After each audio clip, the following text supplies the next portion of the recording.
During the morning rush on the subway, I helped a girl who had fallen, but she posted a secretly recorded video online, claiming I was a creep. The whole internet tried to ruin me. My dad's small noodle shop was smashed up, and my mom was so furious she suffered a cerebral hemorrhage. When I opened my eyes again, I was back to 3 minutes before she fell this time. I stared at the strawberry milk in the vending machine and slowly scanned my card. The second bottle is half price.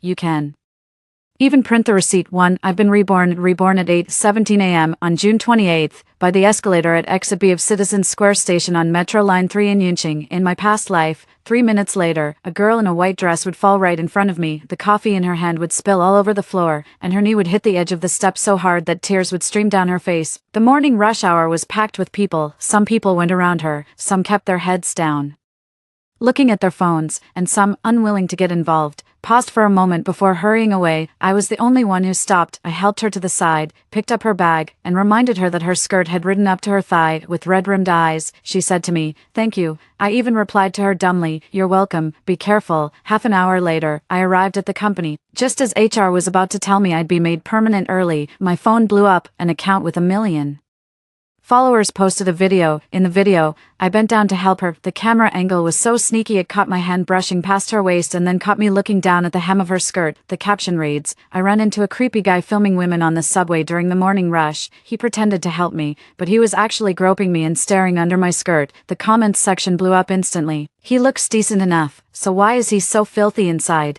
Guys like this need to be exposed. She's crying this hard. How could it possibly be false? No girl would ever make up something like this to smear someone else." That one sentence shattered every explanation I had. I said I was just warning her that her skirt had ridden up. No one believed me. I said I hadn't touched anything I shouldn't have. No one listened. I said there were cameras at the subway entrance. They said there were too many blind spots in the surveillance, accused me of making excuses, and said creeps always do that. That same night, my name, company, home address, and my parents' noodle shop address were all dug up and exposed. My parents ran a small noodle shop in the old part of town. The place was tiny, with a dozen or so tables and a handwritten menu taped to the wall. Beef noodle soup is 15 yuan, pork intestine noodles are 18 yuan, and in fried egg is 2 yuan extra. My dad gets up at 4 a.m. every day to simmer the soup, and my mom handles the register and washes the dishes. They worked hard for over 20 years just to put me through college. In my previous life, the day after the video came out, red paint was splashed all over the shop entrance. A huge poster was pasted on the glass, "The home of a sleazy pervert, the kind of parents who raise a beast." My dad was so angry his hands were shaking. He grabbed a mop and tried to clean it up. People passing by held up their phones and filmed him. That's his dad. He doesn't look like a good guy either. If the son's like that, how clean can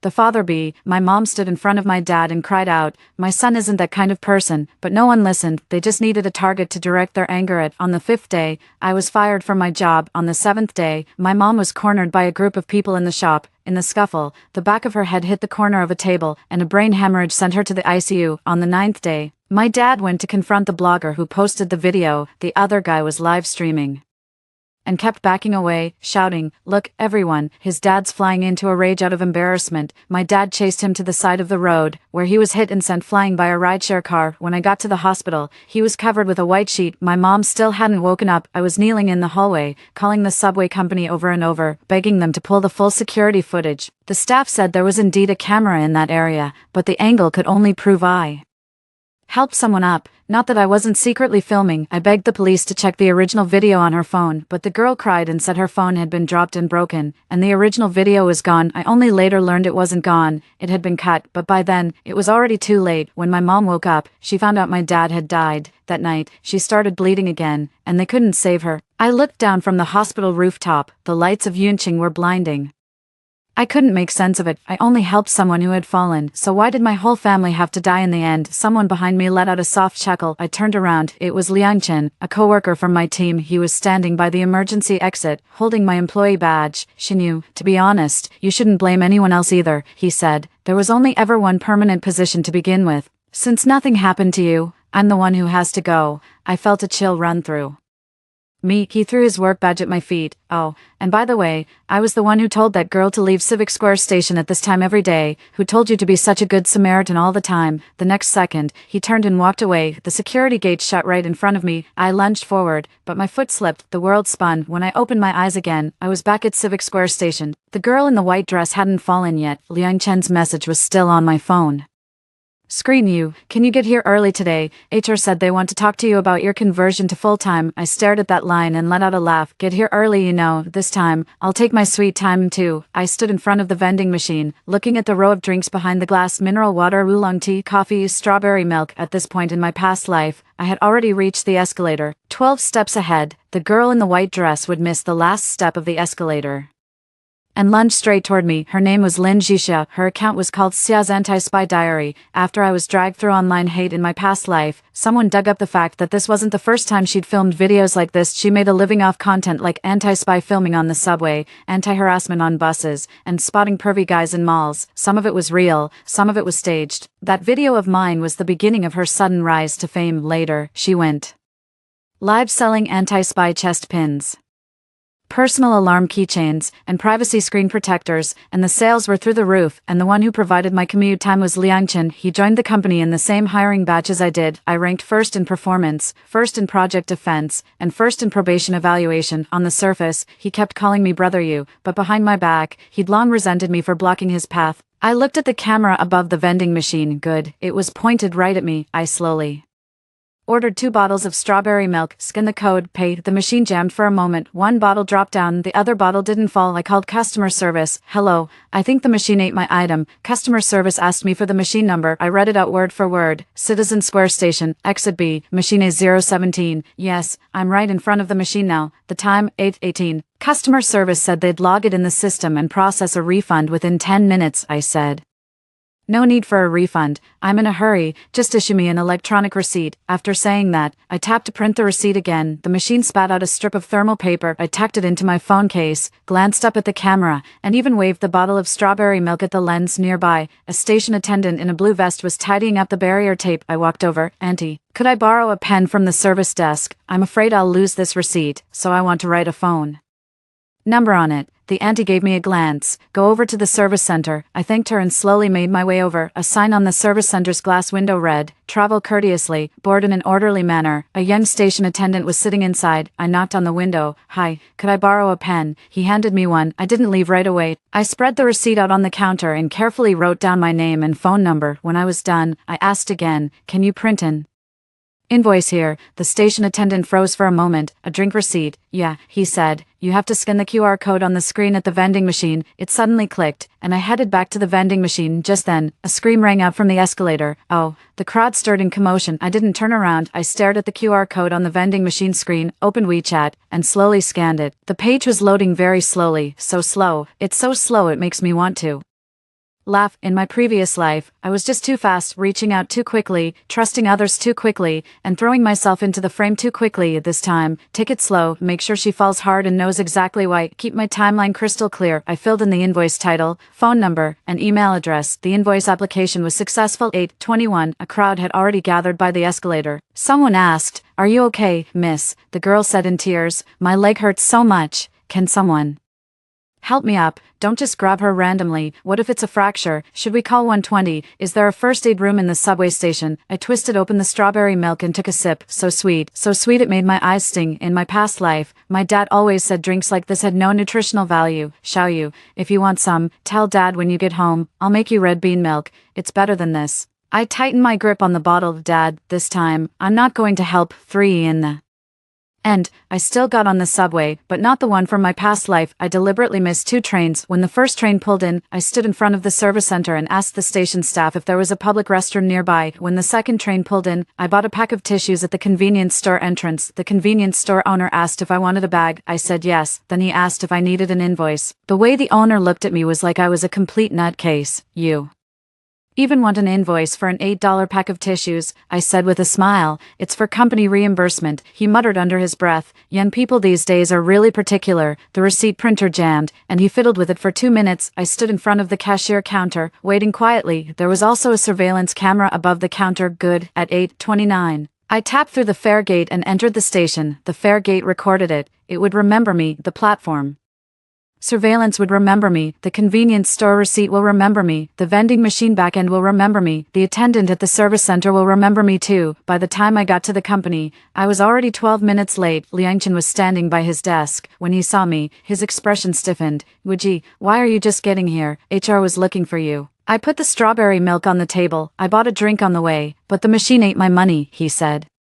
Aren't you usually the one who hates being late the most? I've come around to it today. I opened my laptop and said calmly, work isn't a matter of life and death. Slowing down a bit won't kill you. Liang Chen's mouth twitched. At 10:30, the HR manager called me into the conference room. She smiled and handed me a confirmation of employment. Shinyu, congratulations. I took it, my fingers trembling slightly. In my previous life, I never got this piece of paper before the meeting had even started. I was already being dragged online. I looked at the company's seal on the paper and suddenly asked, sis, if someone were spreading malicious rumors about an employee online, how would the company handle it? The HR manager froze for a moment. Why are you asking about this all of a sudden? I've been seeing a lot of cyberbullying news lately, and it's making me a little scared. She smiled. As long as you didn't do it, the company will cooperate with the investigation, but if the fallout is too great, it also depends on public opinion. See, this is reality, the truth matters, but public opinion moves faster, so this time, I can't wait for someone else to clear my name. I'm going to make sure that the moment the filth is flung out,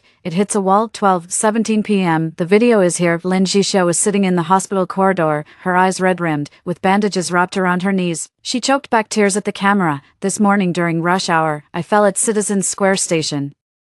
I was really hurt, and I was scared, but there was a man right next to me. He saw what happened, but deliberately refused to help me up. I'm not asking everyone to help me, but he was even looking at me and laughing. The video then cut to a distant shot. In the shot, I'm standing in front of a vending machine, and from the side, I really do look like I'm smiling. The barrage of comments has already started trashing me. Heartless. She fell that badly, and he's still buying a drink.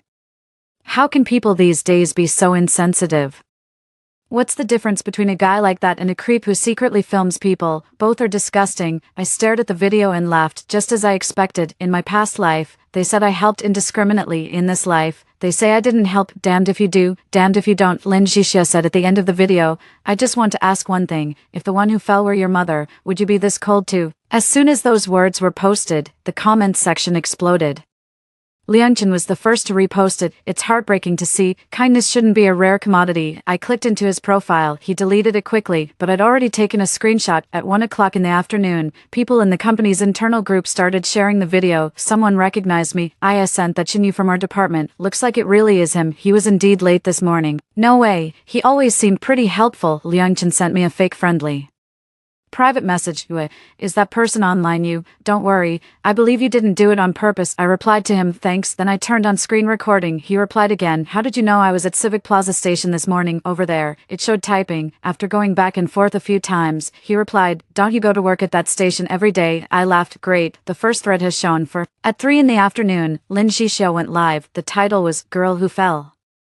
Response, I don't want to witch hunt anyone online, I just want an apology. She sat on the hospital bed, her face pale. Beside her sat her best friend, a short-haired girl whose account name was Ali Talk Safety. Ali spoke to the camera, visibly outraged. We're not trying to force anyone to be a good person, but is it normal for an adult to see a girl fall, then still smile and go buy a drink? Lin Jixia lowered her head and wiped away her tears. I really felt helpless at the time. The comments were flooding in. Make that guy apologize, dox him, get that cold-hearted jerk out here. What about his company? They still want an employee like that. Before long, the company's official account was swamped too. The HR manager called me into a small conference room, looking very grim. Shinyu, explain this first, I said. Before I explain, can you first confirm whether the company is planning to fire me? She was left speechless. The department head frowned. Now is not the time to discuss this. First, you need to make it clear. Did you see her fall or not? No. In the video online, you were clearly nearby. Being nearby doesn't mean I saw it. Liangchen sat beside him and said softly, brother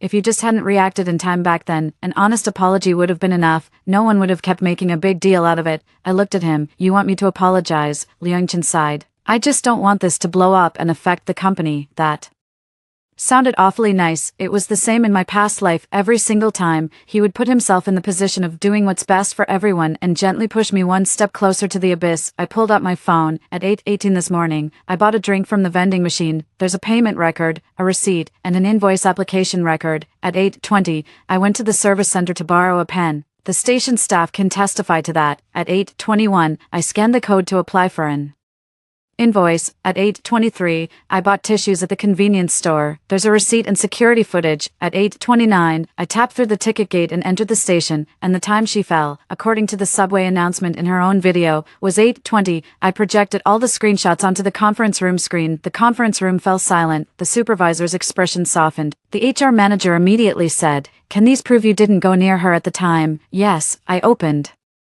the customer service chat in the subway app. "I've already submitted a request to obtain the surveillance footage. If the police need me, I'll cooperate." Liang Chen's face paled a little. I went on, "Also, the leaked footage only shows me standing in front of the vending machine. It doesn't show the front-facing security camera on the machine, nor does it show the crowd, the ad boards, and the escalator handrail between her and me. This isn't a misunderstanding, it's edited." Liang Chen immediately said, "Wuji, don't be so absolute. Maybe they were just worked up emotionally." I asked, "You know her that well?" He fell silent. I put my phone on the table. "The company can suspend me for now, but I won't apologize, because I did nothing wrong." As I stepped out of the conference room, I got a private message from an unknown sender. "Mr. Shen, I suggest you apologize as soon as possible. Xiaoxia is in a very bad place emotionally right now. If something happens to her, you won't be able to bear the consequences." I stared at the words, can't think straight, and my gaze turned cold. In my previous life, it was the same line. After Lin Zhixia posted her first video, someone in the comments questioned her editing. That night, she swallowed half a bottle of sleeping pills live on stream. Of course, she didn't die. The ambulance arrived just in time. From then on, all the doubts were silenced. If she was willing to die, how could it be fake? That one line was sharper than any evidence. I replied to the stranger, "If she's in crisis, call 911, don't contact me." The other person quickly replied, "You're so heartless." I gave a wry smile. "Yeah, a person with hot blood has already died in a past life." 5. That night, I didn't go back to the apartment I was renting. I went to my parents' little noodle shop. The lightbox sign at the entrance was still on. The 5 characters for Shen's beef noodle shop had turned yellow from the grease and smoke. My dad was bent over in the kitchen, kneading dough. My mom was seated behind the cash register, peeling garlic. When she saw me come in, my mom looked up. "What brings you here today? Didn't you say you were working overtime?" I walked over and gave her a hug. Her hands reeked of garlic as she shoved me away in disgust. "Oh, come on, how old are you?" Still being all clingy, I didn't let go. In my past life, she had been lying in the ICU, half her hair shaved off, her body riddled with tubes. I knelt by her hospital bed and called to her mom. She never answered again. My dad poked his head out from the back kitchen. "What's wrong? Things not going well at work?" I let go of my mom and said with a smile, "I'm officially full-time now." My dad froze for a second, then wiped the flour on his hands onto his apron. "Really, really?" He was so overjoyed he didn't know what to do, and turned to the only table of customers in the shop to say, "Today, extra meat is on the house. My son got full-time." The customer laughed. "Laoshan, your son's made it." My mom said it was a waste, but her eyes were red. I sat in the corner and opened my phone. People online had already dug up my company, but they still hadn't traced it to my parents' shop. I knew it was only a matter of time. In my previous life, it was Liang Chen who used a burner account to leak our home address. This time, I'm not giving him a chance. I registered a new account and turned the evidence I'd prepared into a video. Title: I'm the so-called cold-blooded guy from the subway entrance. Here's the full timeline. In the video, I didn't play the victim, just the evidence. 8:18 a.m. Vending machine payment record. 8:18 a.m. Customer service call logged. 8:19 a.m. Receipt photo. 8:20 a.m. Borrowed a pen from the service center. 8:21 a.m. Invoice request submitted successfully. 8:23 a.m. Convenience store purchase receipt. 8:29. Turnstile entry record. Finally, I included a floor plan of the subway station. From where I was at the vending machine, the spot where Lin Zhixia fell was separated by an advertising light box and the side panel of the escalator. From my angle, I couldn't even see her fall. I added this caption: "If I don't help, I'm heartless. If I do help, I'm a creep. So where am I supposed to stand to not be guilty?" After sending it, I flipped my phone face down on the table. My mom brought over a bowl of beef noodles. "Eat up. I added 2 extra pieces of beef for you." I lowered my head and ate. The steam blurred my eyes. In my past life, I didn't realize how precious this bowl of noodles was until after I lost them. It's not about $15, it's my whole life. 6. My video went viral, not because I sounded especially wrong, but because the evidence was rock solid. At first, the commenters were still being stubborn. "Even if you can't see, shouldn't you still help if you hear something?" Soon, someone used headphones to analyze the ambient audio in the video. The moment Lin Zhixia fell, there happened to be a train arrival announcement and the sound of brakes. I was standing by the vending machine, and there was also a Customer service call right next to me. It's perfectly normal not to hear anything. Someone dug into it again and found that Lin Jixia was no ordinary girl. Her account posted more than 20 anti-creepshot rights protection videos over the past 6 months. At least 6 of them were questioned by the people involved for being edited, but every time she burst into tears, public opinion would turn around and attack the people who raised doubts. Do you have a guilty conscience if you weren't secretly taking photos? Why are you afraid of being exposed? It's already so hard for a woman to seek justice, and you still want to pressure her. For the first time, the tide of public opinion began to shift. Someone in the comments asked, why did she only post the clip of the man smiling by the vending machine? Why not release the full video? Her friend's account has an anti-spy cam brooch listed in her shop window, and it's already sold 30,000 units. Isn't this just profiting from someone else's misfortune? Lin Jixia turned off the comments. Meanwhile, Ailey started a new live stream. Through tears, she said, we just wanted to bring a little more kindness into the world. We never expected to be cyberbullied by a coalition of capital and men. It's just so hard for women to stand up for their rights. With that, she pulled up a screenshot. In the screenshot, someone with the same profile picture as my WeChat was messaging Lin Jixia, you look really good in that white dress. I wait for you at Civic Square Station every day. When you fell, I almost couldn't hold back. The live stream chat exploded instantly. So there's a twist. I told you that guy was shady. He's had his eye on Xiaxia all along. Ali choked up. Xiaxia didn't dare say anything before, for fear of provoking him. Now, we have no choice but to release some of the evidence to protect ourselves. I stared at that screenshot and laughed. Here it comes. The counterattack has begun, they posted. Similar screenshots in my past life too, but back then, I had already been doxxed, fired, and my parents were in trouble. I simply had no energy left to prove the screenshot was fake. This life is different. I opened the WeChat settings and checked my account ID modification history. I've never changed my WeChat ID since I registered the account. However, the WeChat ID in the screenshot had an extra underscore. I then turned on my computer, logged into the notarization platform, and recorded the entire process as screen capture evidence. After that, I called the police. Once all that was done, I sent a message to Liang Qin. Did you take that screenshot? He didn't reply. 10 minutes later, I got a DM from a burner account. Xinyu, leave yourself some room. It's still not too late to apologize. I asked, who are you? The other person replied, someone here to remind you. I sent the chat screenshots to Liang Qin. Wouldn't you know it, the IP of this burner account is in the same campus as the location tag on your moments. Liang Qin finally replied, don't go around accusing people blindly. I typed, getting nervous. After that, there was no response at all. At 10 p.m., the police contacted me and asked me to come in for a statement because I had submitted a report with forged chat logs, defamation, and online libel evidence. My parents insisted on coming with me. I hadn't wanted them to find out, but after my mom saw the video online, her hands were shaking. What gives them the right to talk about you like that? My dad grabbed a rolling pin and headed for the door. I'm going to find them right now. I grabbed hold of him. Dad, don't go. In my previous life, he had rushed out just like this. I clutched his arm tightly. This time, listen to me. My dad froze. My voice came out hoarse. As long as you and mom are doing okay, that's the biggest help you can give me. My mom broke down crying. My dad was silent for a long time, then put down the rolling pin. All right, Dad, listen to you. It was only then that I truly felt, I'm back, not back to June 28, back to when they were still alive. 7. The next morning, the subway company issued a statement. It was brief, but every word landed like a slap. After verification, between 8:18 a.m. and 8:29 a.m. on June 28, passengers stayed in the areas around the B exit vending machine, service center, convenience store, and elsewhere, with complete surveillance footage available. When Lin fell, there was clearly an obstruction between her and Shen, and they did not make contact. We urge everyone not to believe or spread rumors. Once the announcement came out, the comment sections on Lin Jixia's and Ali's accounts completely blew up. No contact. Then what were you implying earlier? Playing the victim and getting burned. Has the anti-spy brooch been taken down? I just bought it. Can I return it? Isn't this obviously deliberate editing? Lin Jixia posted another video. This time, she didn't cry. Her face was pale, and her voice was very soft. I admit it. I was upset at the time and misunderstood Mr.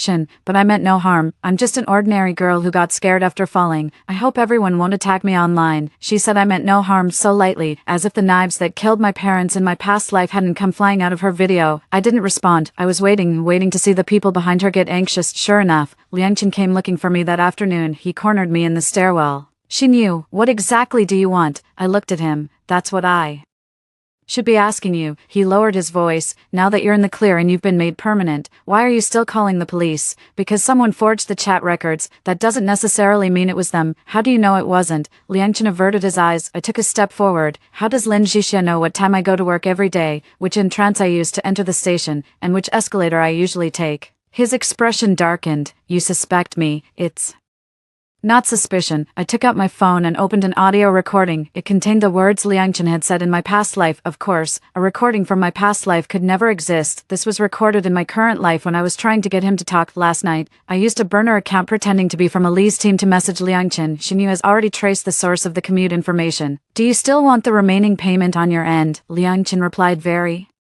cautiously. Don't say that online. Aren't we supposed to just make him publicly humiliate himself and not drag me into it? Those 2 lines were enough. Liangchen lunged over to snatch the phone. I stepped back. The door to the stairwell was pushed open. The HR manager, the supervisor, and 2 security guards were standing at the door. I said, "Perfect." Everyone heard that. Liangchen went ghostly pale. He turned to run. But the security guards stopped him that day. Liangchen was suspended pending investigation. The company's legal team contacted the police. I turned over all the chat logs. Liangchen finally panicked. He sent me dozens of messages. She knew. I was just jealous of you. I never expected things to blow up this badly. I never meant to hurt your parents. When I got to the last line, my finger froze. In this life, my parents hadn't been in any accident yet, and yet, he instinctively blurted out the outcome that had only happened in my previous life. Maybe he just knew that online harassment could drag his family into it. Maybe in his past life, he really did stand by and watch it all unfold. It doesn't matter anymore. This time, he didn't get another chance to stand behind the rooftop door and laugh. 8. After Liangchen was taken away, Ali panicked too. She deleted the shop window listings overnight, but netizens had already screen recorded it. The anti-spy pin, the anti-wolf alarm, and the privacy protection stickers were all exposed as unlicensed, low-quality products. What's even more dramatic is that one buyer posted an inspection report. The so-called anti-spy pin was nothing more than a plastic shell with a flashing light inside. The alarm was so quiet it was like a mosquito. Ali's team made nearly 2 million off Lin Zhixia's videos. This is no longer a misunderstanding. This is business. At first, Lin Zhixia still wanted to distance herself from it. She issued a statement. I didn't know about Ali's sales scheme. I'm a victim too. Ali immediately bit back. You approved the script, you chose the spot to fall, and you were the one who told Liangchen to find the guy. Now you're playing innocent. The chat logs kept getting exposed one by one. Citizen Square station is crowded, so it's easy to catch passers-by looking indifferent on camera. Best to find a well-groomed looking guy. The contrast would be stronger. His company is pretty decent too, so exposing him would get attention. If he helps you up, edit it to make him look sleazy. If he doesn't, edit it to make him look cold-hearted. The moment that line was said, the whole internet exploded. If he helps you up, edit it to make him look sleazy. If he doesn't, edit it to make him look heartless. I stared at the screen, yet I didn't feel much satisfaction, because in my previous life, I was chosen the same way, not because I had done anything wrong, just because I happened to pass by, happened to look easy to bully, and happened to be useful. Lin Zhixia lost all her followers overnight. Ali was banned by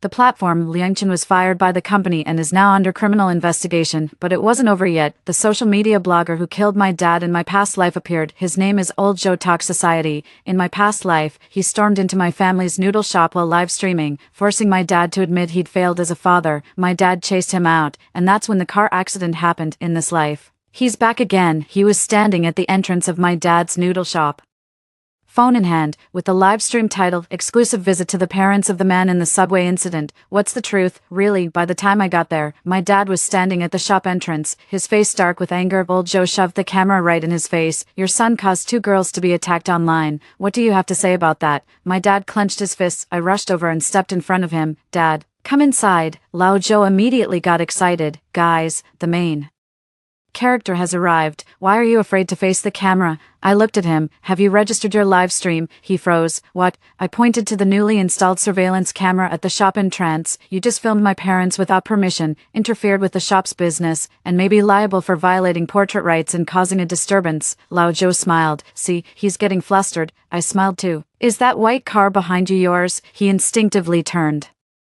around. So what if it is? You're parked in the fire lane. I held up my phone. Traffic police are already on their way. Old Joe's expression changed, and he turned to leave. My dad suddenly said, "Stop right there." My heart tightened. Dad. My dad didn't rush over. He just stood at the doorway, his voice low and heavy. You people think you can ruin someone's family just by holding a phone. I'm not hitting you today. I don't want to stain my son's future. My eyes turned red in an instant. The traffic police and the local police arrived one after the other. Old Joe's live stream was abruptly cut off, his car was towed away, and he was taken in to give a statement. A bystander posted the whole thing online. For the first time, the comments were on my dad's side. Uncle is so composed, that's what a truly well-bred family looks like. Those influencers who shove their phones in people's faces really needed to be put in their place. My mom hid behind the register, wiping away tears. My dad looked back at her and said lightly, "Why the tears?" "Beef noodle soup went up today, 20 you on a bowl." My mom snapped at him, "All you care about is money, isn't it?" I laughed out loud. The heavy atmosphere in the shop finally lifted. This time around, my dad didn't run after him, my mom didn't collapse, my family was still here.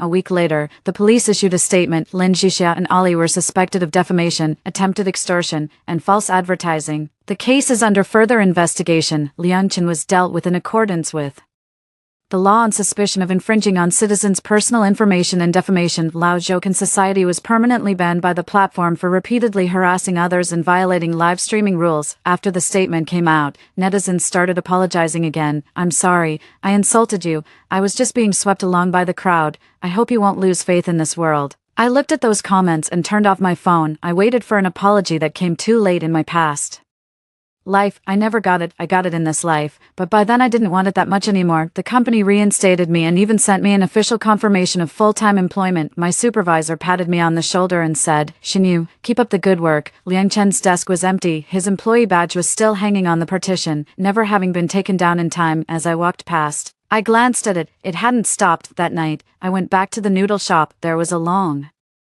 line at the door. Some people even came all the way from other districts just to eat noodles, saying they wanted to support the clean living guy. My dad was grinning from ear to ear. "Xiaoye, how about we change the name?" I asked. "Change what?" He thought for a moment. "Qingbai beef noodles." My mom smacked him on the arm. "That sounds awful." I just laughed. "That's good." In the end, the shop's name stayed the same, but my dad taped a piece of paper next to the menu. It said, "This establishment does not accept live stream interviews. If you're eating noodles, please queue up. If anything happens, call the police first. Even kindness should start with protecting yourself." The handwriting was my mom's, a little crooked and uneven, but it put me more at ease than any trending topic ever could. That night, after we closed up, I helped my dad clear the tables. A child tripped and fell at the doorway and burst into tears. My dad instinctively started to rush out and help. I stopped him. He froze for a moment. I took out my phone and turned on the camera first, then I walked over with him. The child's mother hurried over at once. My dad helped hand over some tissues. I stood nearby, keeping my distance. The child's mother kept thanking us. After my dad came back, he felt a bit uneasy. "Xiaoye, we never used to have to go to such trouble." I put my phone away. "Dad, it's better to be a little more trouble." He let out a sigh. "The way things are," I said, "things don't necessarily get better, but maybe we can stop going in empty-handed." My dad looked at me, then suddenly reached out and ruffled my hair. "My son has grown up." I lowered my head and smiled, something I only learned after paying for it with a life in my past life. In this life, I finally had time to teach them. 10. Before the new school term began, I quit my job at my former company, and not because I was scared. After that uproar, I suddenly realized life shouldn't be all about chasing one full-time position. I signed up for a bar exam prep course. I wanted to become someone who truly understands the rules, not because I believed the rules would definitely save me, but because when others turned the rules into a blade, I knew how to grip the spine of the knife. The day I left the company, the HR manager saw me out to the door. She said, "Xinyu, you're actually pretty well suited for legal work." I said with a smile, "We might end up on the same side someday." As I walked out of the office building, the sunlight was blinding.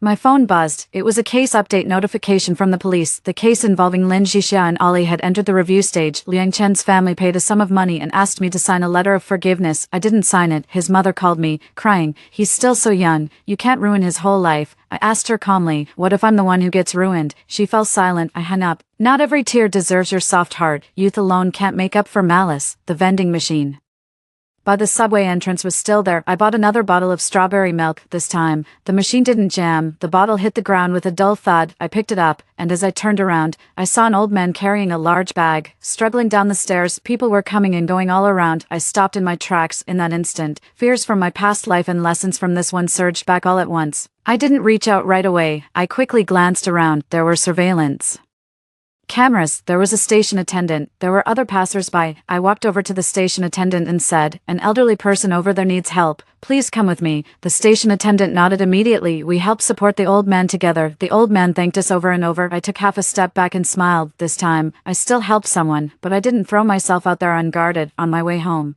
I texted my dad, I want red bean milk tonight. He replied right away, I groan. Up like you still drink sweet stuff. Then another message came in, Dad will make it for you. I stared at the screen, my eyes growing warm. On June 28th of my past life, I lost everything. On June 28th of this life, I learned one thing, kindness is not a flaw. The flaw is submitting your kindness for judgment by the wicked. So from now on, I will still choose to be a good person, but I will be the first to step into the light. And I'll remember to turn on the camera. Story 2, there's this rich kid in our dorm who throws money at every problem. $300 for food delivery, $500 for attending classes in his place. Today the rate suddenly jumped. He's offering $8,000 just to have someone run for him in PE class. My brother Bo despises the wealthy. He can't stand that rich kid and forbids me from taking his paid gigs. Yet this same morally upright Bo forced me to work 4 different jobs after graduation just to fund his bride price, all while playing the effortless gentleman in front of his girlfriend. When I was critically ill with no money for treatment, he and my parents claimed they owed me nothing in this lifetime. I died, consumed by hatred for my parents and Bo. I opened my eyes to find myself reborn on the eve of the fitness exam. When the young master asked who'd run the 8,000 meters, I instantly replied, I'll crush it. Bo accused me of having no dignity, saying I acted like a dog for others. I chuckled, can't let pride get in the way of making money, right? Not only did I accept the job immediately, but I also spammed a bunch of bootlicking stickers. Bo was shocked. Look at you, what's the difference between you and a servant? He usually only pays $300 or $500. I'd double check if he accidentally added an extra zero. Besides, with his scrawny build, does his family even have the money to raise such a bean sprout? His attitude was exactly the same as in my past life. Adamant that the young master would never pay $8,000 just to have someone run errands for him, but having lived through this once before, I already knew the reason behind it. Recently, the young master's father suffered a sudden heart condition, forcing him to take over the family business ahead of schedule. Now with billions in assets at his disposal and the need to learn business management, the young master figured he'd worry as little as possible about school matters, and I also knew that not only was the price he offered today 10 times higher than usual, but it would remain so from now on. Bo was jealous of the young master from the very first moment they met, because the young master's life was everything he dreamed of. In our previous life, he held me down and said, Bro, we came to school to study. Even if we're poor, we've got to have some self-respect. I actually fell for his nonsense. Right after graduation, he crafted this elite persona and started dating a rich girl from a good family. To avoid raising her family's suspicions that he was after their money, Bo got his whole family to chip in for his cars, house, and luxury watches. He even squeezed money out of me to buy gifts for his wealthy girlfriend later. He and my parents even encouraged me to take out online loans. In the end, Bo married the rich girl in a grand wedding filled with guests, while I waited in a cold hospital room for medical fees that would never come. Your family isn't answering their phones. You should just check out of the hospital for now. The nurse's face was full of sympathy. The outcome was that I died on the very night my family was overjoyed and celebrating. Faced with Bo's slightly threatening glare, I didn't hesitate for a second and sent the young master another message. Guaranteed pass. Bo was stunned, looking at me as if I were a complete stranger. Jackson, have you been possessed or something? How come I never noticed you were so money hungry before? Bo said with a mix of disdain and confusion. I gave a faint smile. Guess I've had an awakening. Bo crossed his arms. Seems like your moral compass has a low threshold, getting tempted by just 8,000, but have you considered our combined monthly allowance is only 5,000? Exactly, Mom and Dad transfer all 5,000 to your card, while I actually end up with just 1,800. I used to endure this kind of thing without ever pushing back ever since I was old enough to understand. My parents drilled into me that brothers are a unit, and I should always listen to my older brother when we're out. Bo fell silent, his face flushed, and only spoke again after a long pause. Be careful, this could be a compliance test they're running. They quote 8,000 but only pay 250. They see you're compliant and will keep coming back to you. Well, that's not so bad. Even if it's just 250, a few more gigs like that and my living expenses will match yours. My retort made him fly into a shameful rage. You turn on your own brother for a few bucks. Don't come crying when you get used and discarded. Thanks for the warning, dear brother.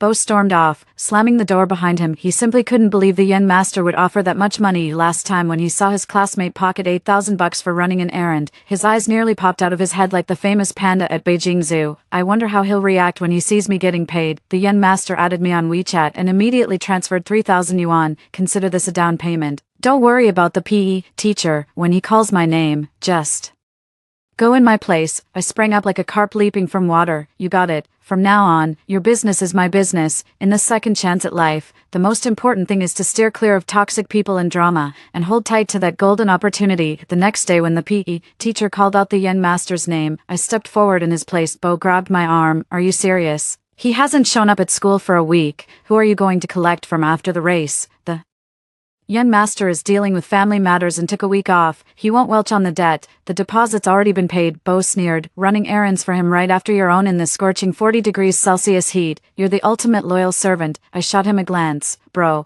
with all this concern, are you actually worried about me? He froze. I added, if you really care, how about grabbing me a bottle of cola? The classmates around us turned to Bo, noticing he had no intention of buying me water, and started whispering among themselves. I thought he genuinely cared about his brother, but it seems he's just resentful of other success, too. He's jealous that his brother had the guts to take on the job, too proud to do it himself. You can't stand seeing others profit. How can someone be so stingy over a bottle of soda? Absolutely ridiculous. And all he does is make snide remarks. Bo, after the run, sweat was trickling down my calves. I was hot and thirsty when someone handed me a bottle of water. It felt like a lifesaver, but Bo reached out and knocked the bottle over, watching the water spill all over the ground. I was speechless, and the sweat on my forehead kept dripping even more, and to my surprise, it was the class beauty who had offered me the water. Bo feigned innocence with a silly grin. Sorry, Class Belle, I didn't mean it. Besides, how could someone who sells their dignity for money deserve to drink the water you offered? The Class Belle frowned. Bo's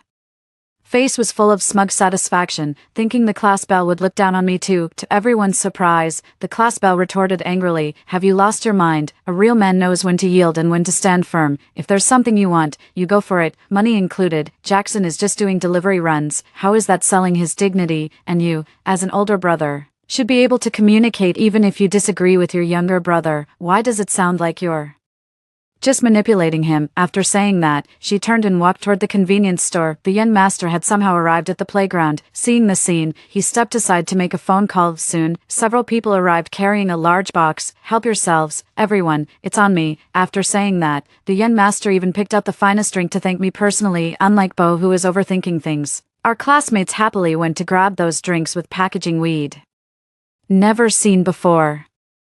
These are all imported. I only recognize a few brands. A single bottle of this soda costs hundreds. Thanks to Jackson, we wouldn't have been able to get any for ourselves. In the blink of an eye, the class belle came back with a few other girls carrying a case of bottled water, warmly offering it to everyone. She didn't want people to get the wrong idea, but still wanted to help me out of a tight spot. So she actually bought a whole case with her own money. So kind-hearted, as beautiful. Inside is out. Now just about everyone on the sports field had gotten something to eat. Everyone except Bo was glaring at me with pure venom in their eyes. Meanwhile, I stood there triumphantly with a bottle in each hand, savoring the moment. The young master waved his phone at me and said, I just transferred the remaining 5,000 to you. Bo was completely dumbfounded. Thanks, boss. Just let me know if you need anything else. Perfect. Could you grab some documents from the advisor for me? I'll send you the money in a bit. You got it. By the way, just call me Saul, right away. Young master. When I returned with the documents, I spotted Bo waiting for me downstairs from the dormitory. From a distance, he stopped me and asked, did they really give it to you? Yeah, all 8,000, not a penny less. Excuse me, I need to bring these documents up to the young master. Bo scoffed, calling him young master at every turn. Have you actually grown fond of being a servant? Mark my words, he's giving you 8,000 this time to keep you happy, so later he can take advantage of you without even pretending. And is this how you repay mom and dad? Don't forget you came here to study. In my past life, I fell for that nonsense of his and ended up dying young without a penny to my name. You came here to study too, so why are you always skipping class? At least I haven't failed a single course. What about you? Besides, I earned this money fair and square. Why should I give it back?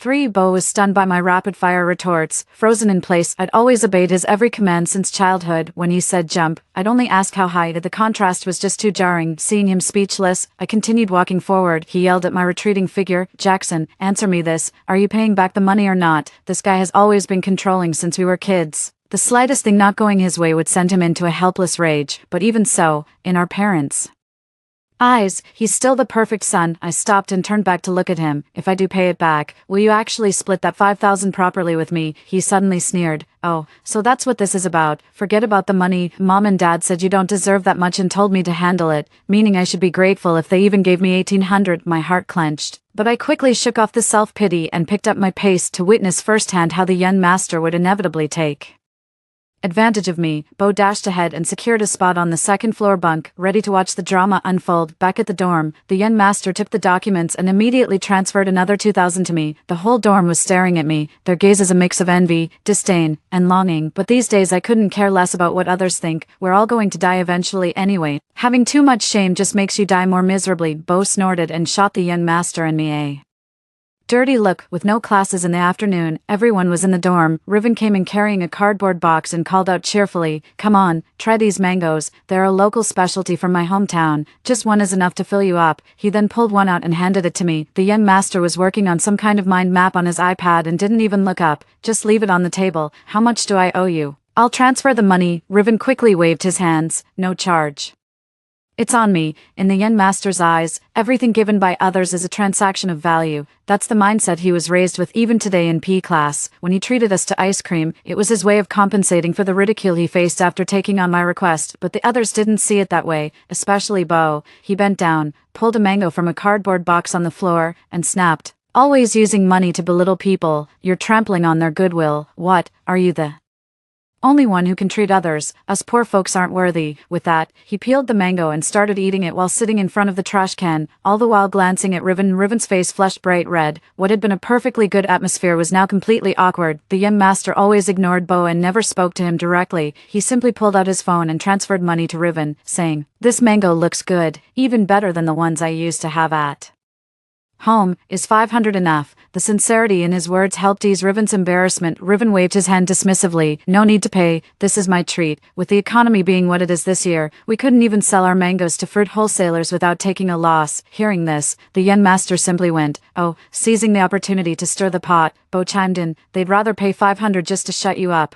Riven processed the refund. "Just keep the mangoes, I've sent your money back." What young person doesn't have some pride? Riven's expression darkened. Seizing the moment, Bo pulled him onto the balcony and started whispering, "He's trying to isolate me and the young master." Although Riven didn't comply as he'd hoped, after this incident his attitude toward the young master and me became noticeably colder. The young master didn't care, and as someone who's been given a second chance at life, I cared even less. Besides focusing on classes, I just waited for the young master's assignments. By the end of the week, my bank balance had grown by another 10,000. Everyone was busy with their own things tonight, so the dorm was really quiet. Riven came back after taking the call, unable to contain the excitement in his voice. "Saul, Huayao is your family's multinational supermarket chain. They bought up our entire village's fruit harvest for the whole year." Riven's dad called to say their village's entire annual fruit yield had been purchased, with next years already fully booked. The young master paused his studies and gave a polite smile. "The mangoes are excellent quality." There wasn't a hint of condescension in his words, just genuine appreciation for the fruits of Riven's family's labor. Riven was deeply moved. The young master's habit of spending freely was instantly reframed, not as mere convenience, but as thoughtful recognition of others' hard work. It's definitely not the pretentiousness and self-importance that Bo keeps emphasizing.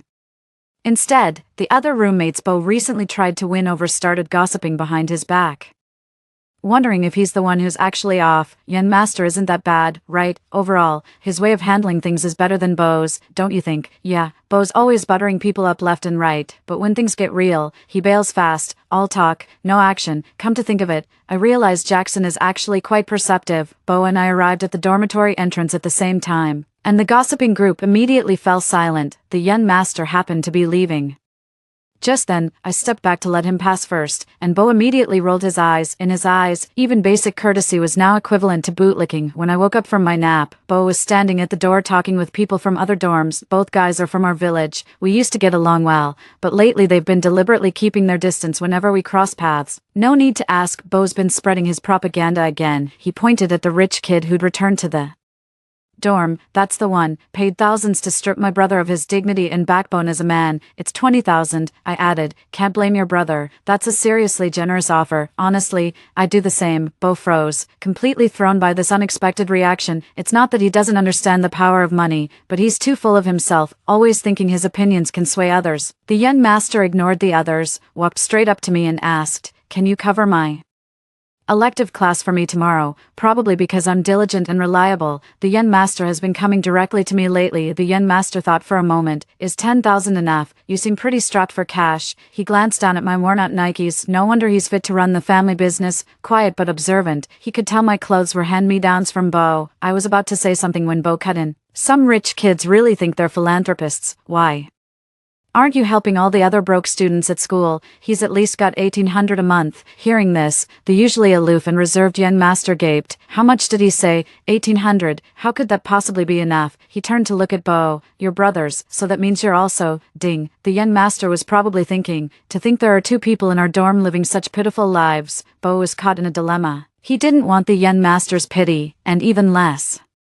Could he reveal his parents' unfair treatment in front of his fellow villagers? The boy at the door said doubtfully, wait, that's not right. Last time my dad and your dad were chatting, he mentioned sending you 5,000 every month. At those words, Bo's face turned even more miserable than death. His father used to be a teacher and valued his reputation dearly. He would be mortified if people found out he didn't treat his children equally. The young master chuckled. I've heard of favoring sons over daughters, but favoring sons over other sons, that's a new one. You're handling all my elective courses this semester, that'll be 50,000. A payment notification chimed instantly. Bo's face turned ashen. The fellow villager who had finished watching the commotion patted him on the shoulder, stood up, and said, I told you your brother has always listened to you since he was a child. How could he turn bad? Turns out it was your own family that drove him to it. Another fellow villager chimed in with a sigh. Besides, Jackson is making an honest living. The way you talk about him here makes it sound like he's selling his body. Be more generous. You're already taking more for yourself, so don't cut off his source of income. Bo froze on the spot, fuming with anger. The young master asked kindly, 3,200 a month really isn't that much. Is there anything you could do to help me out? Bo was so furious his teeth were chattering. Get out. A faint smile played on the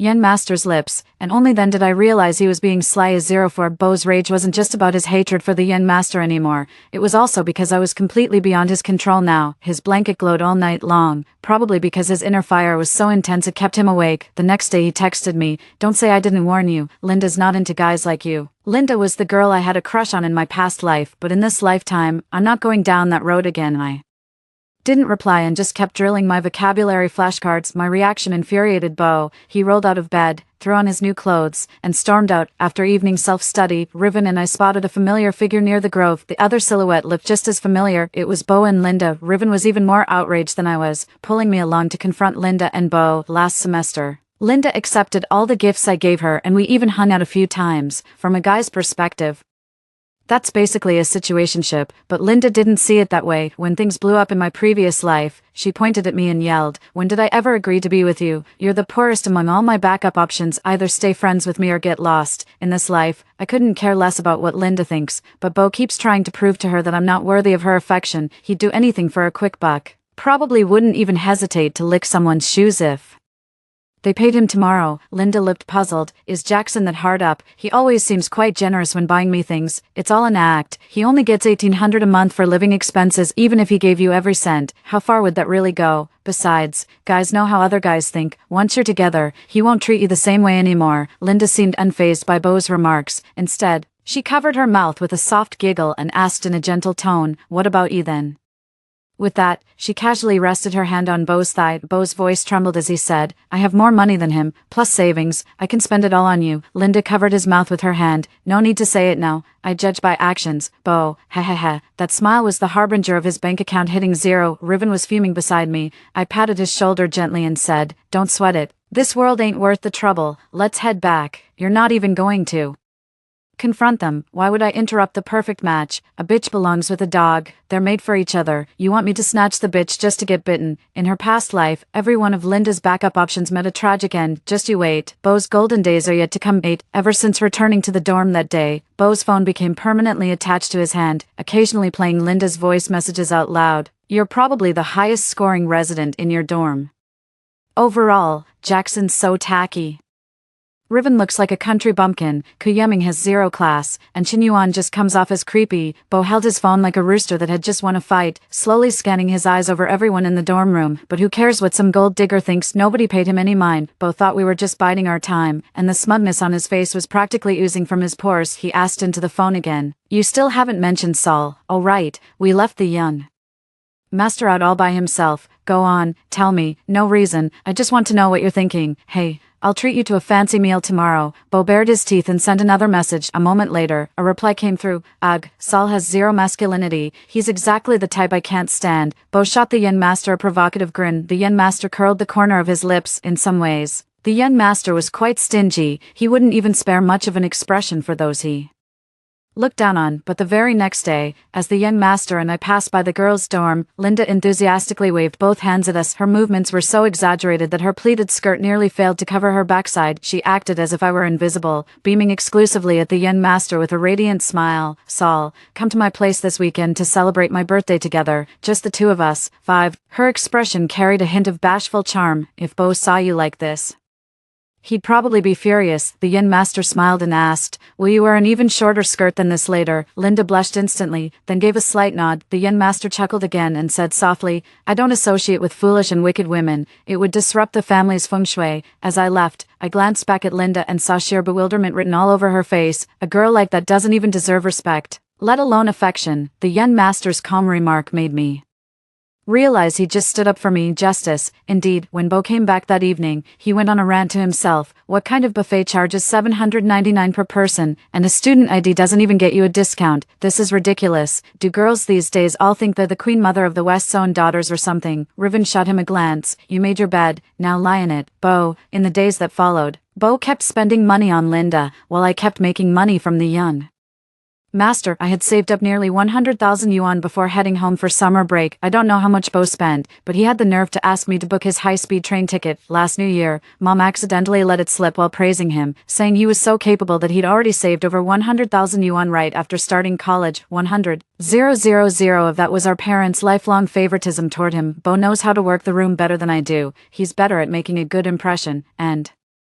he's more articulate. Meanwhile, I just call it like I see it and keep my head down working. My parents say I'm not as sharp as he is, and they've pretty much given up on me supporting them in their old age. I don't have money to spare, I said coldly. I refuse to believe Linda managed to bleed that penny pincher dry in just half a semester. Fuming, he ended up buying his own ticket and leaving first, while I made a cool 5,000 just for helping the young master with his luggage. The moment I pushed the door open at home, I heard my parents tearing into me together with Beau. Just then they turned and saw me, immediately launching into a torrent of scolding. Never mind whether I was hungry or if my luggage was heavy. "Jackson, have you no backbone? Your parents are retired teachers. For heaven's sake, people would laugh if this got out." "That's right, Jackson. Was the money your father and I gave you not enough?" I was too exhausted to speak and went straight to the table to eat. Beau curled his lips and said sarcastically, "He treats me the same way at school. Mom and Dad thinks he's hit the jackpot with some powerful connection and doesn't give a damn about us anymore." I kept shoveling rice into my mouth. Dad reached over and snatched my bowl away, fuming. "Have we ever treated you poorly in this family? You're not eating another bite until you explain what's going on today." I slowly lifted my head to meet his gaze and said, "Dad, didn't you always say my brother and I were equal?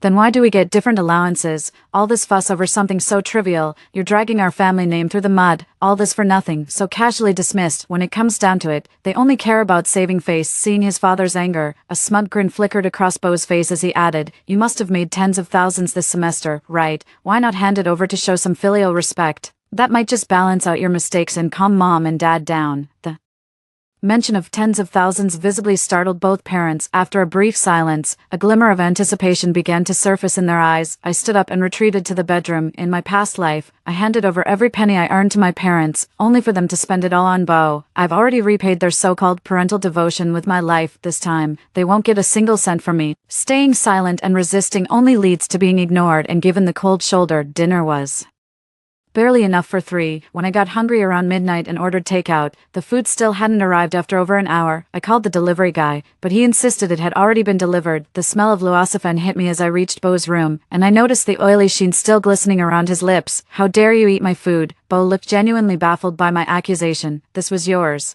I thought my girlfriend ordered it for me. How about I ask my mom to whip up some noodles for you?" He did it on purpose, fully aware that Mom wouldn't get out of bed just to make me a midnight snack. When we were kids, every time he said he was hungry, Mom would get up and cook noodles for him, even in the middle of the night. But if it were me, she'd just tell me to eat some crackers. Fortunately, when I was reborn, I gave myself a reality check. Never expect anything from anyone, even those who consider themselves the world's best parents. Beau's words no longer upset me, so I simply went to the kitchen and boiled some eggs to fill my stomach. Seeing how emotionally composed I remained, Beau actually seemed somewhat frustrated. Early the next morning, the young master called asking me to accompany him on vacation, saying he needed my help with something. "He's making me waste a whole month for 100,000 bucks. Beau overheard this and immediately yelled to our parents at the top of his lungs, "Mom, Dad, Jackson's turning gay. Our parents rushed over and quickly covered his mouth. Keep your voice down, what's going on?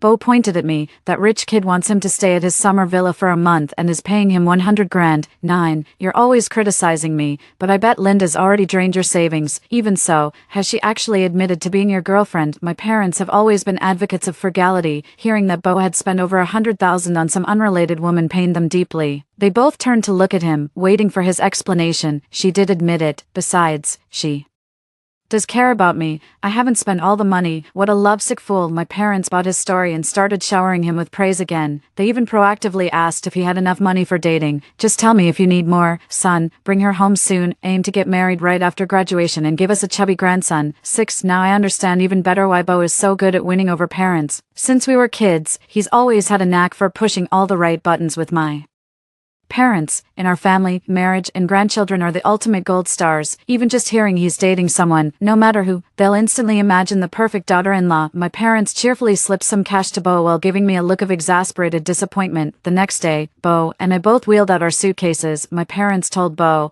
have fun with your girlfriend, and if you need more money, just ask us. To me, they said, if you dare go, we're cutting ties. I'd gladly wash your feet every day for 100k a month. Yen master, anything beats staying at home and being treated like dirt. You didn't send a driver for me. At least have someone show me around first when I arrive. The villa is massive, with all sorts of activity rooms scattered around the property. Renting this place must cost a fortune. Well, so the Yen master just bought it outright. Poverty really does limit one's imagination. Just as I was wondering what I was doing there, I noticed there were 6 or 7 other people in the villa besides me, each responsible for cooking, cleaning, security. I spread my hands and asked the Yen master, then what about me? What's my role? The Yen master said with a serious expression, my physical condition isn't great. Don't you know Bajuanjin? And there's also military-style boxing, badminton, basketball. You're in charge of teaching me these to improve my fitness. You got it. I'll make sure you master every bit of it. The Yen master settled me in a bedroom on the 2nd floor. The room was clean and tidy, equipped with a fridge stocked with drinks, an en-suite bathroom, and even a massage chair. This is way more comfortable than home, and no one's nagging at me. During dinner, the Yen master asked if my family would say anything about me not being home during summer break. I chuckled. They won't say anything, they'll just yell at me. After a long silence, the Yen master said, some parents bring children into the world but don't know how to love them. That seems to be quite common. I wasn't born to them. They found me. One moment of initiative led to a lifetime of introversion. The Yen master pointed at the screen. Let's just play games instead. No problem. I never expected the Yen master to be such an easy mark. He believes every word I say. A month flew by, and the Yen master was pleased with my training results. He'd gained 5 pounds. His mother even called to thank me personally.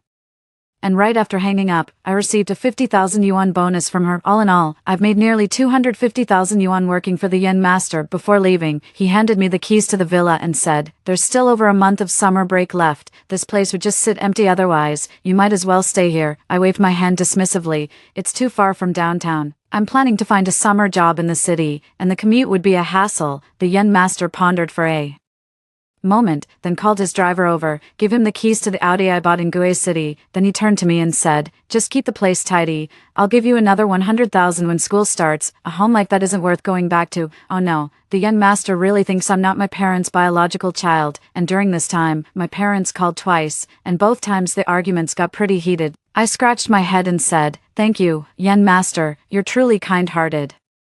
The Yen master rolled his eyes. Don't praise me for that. I'm going to be a big capitalist someday. I took a part-time job at a bubble tea shop. It's no easier than serving the Yen master, but I know perfectly well that people like him are rare. In the end, I still have to live an ordinary life. It was late August, and the autumn heat was relentless. The streets were usually empty, but for some reason, a crowd had gathered outside the hospital across the street while delivering an order to the fruit shop. I took a quick glance as I passed by. I wish I hadn't looked. When our eyes met, I almost didn't recognize the girl. Isn't that Linda? She wasn't wearing makeup and had a mask on, but her cursing was still crystal clear. Who else could it be? We just checked into a hotel last month. Are you trying to deny it now? From the looks of it, she must have come to the hospital for an ultrasound. The guy standing across from her had this total punk vibe. He took 2 steps back and said, Don't you dare pin this on me. With all the other guys you've got lined up, why does it have to be me? I used a condom. As more and more people gathered to watch, I made a quick exit before Linda spotted me. After the crowd dispersed, Linda looked around and then, 5 minutes later, sent me a WeChat message asking if I had just been hanging out near the city hospital and if I'd seen a shop assistant who looked a lot like me. I didn't reply. Answering that would have just opened a whole new can of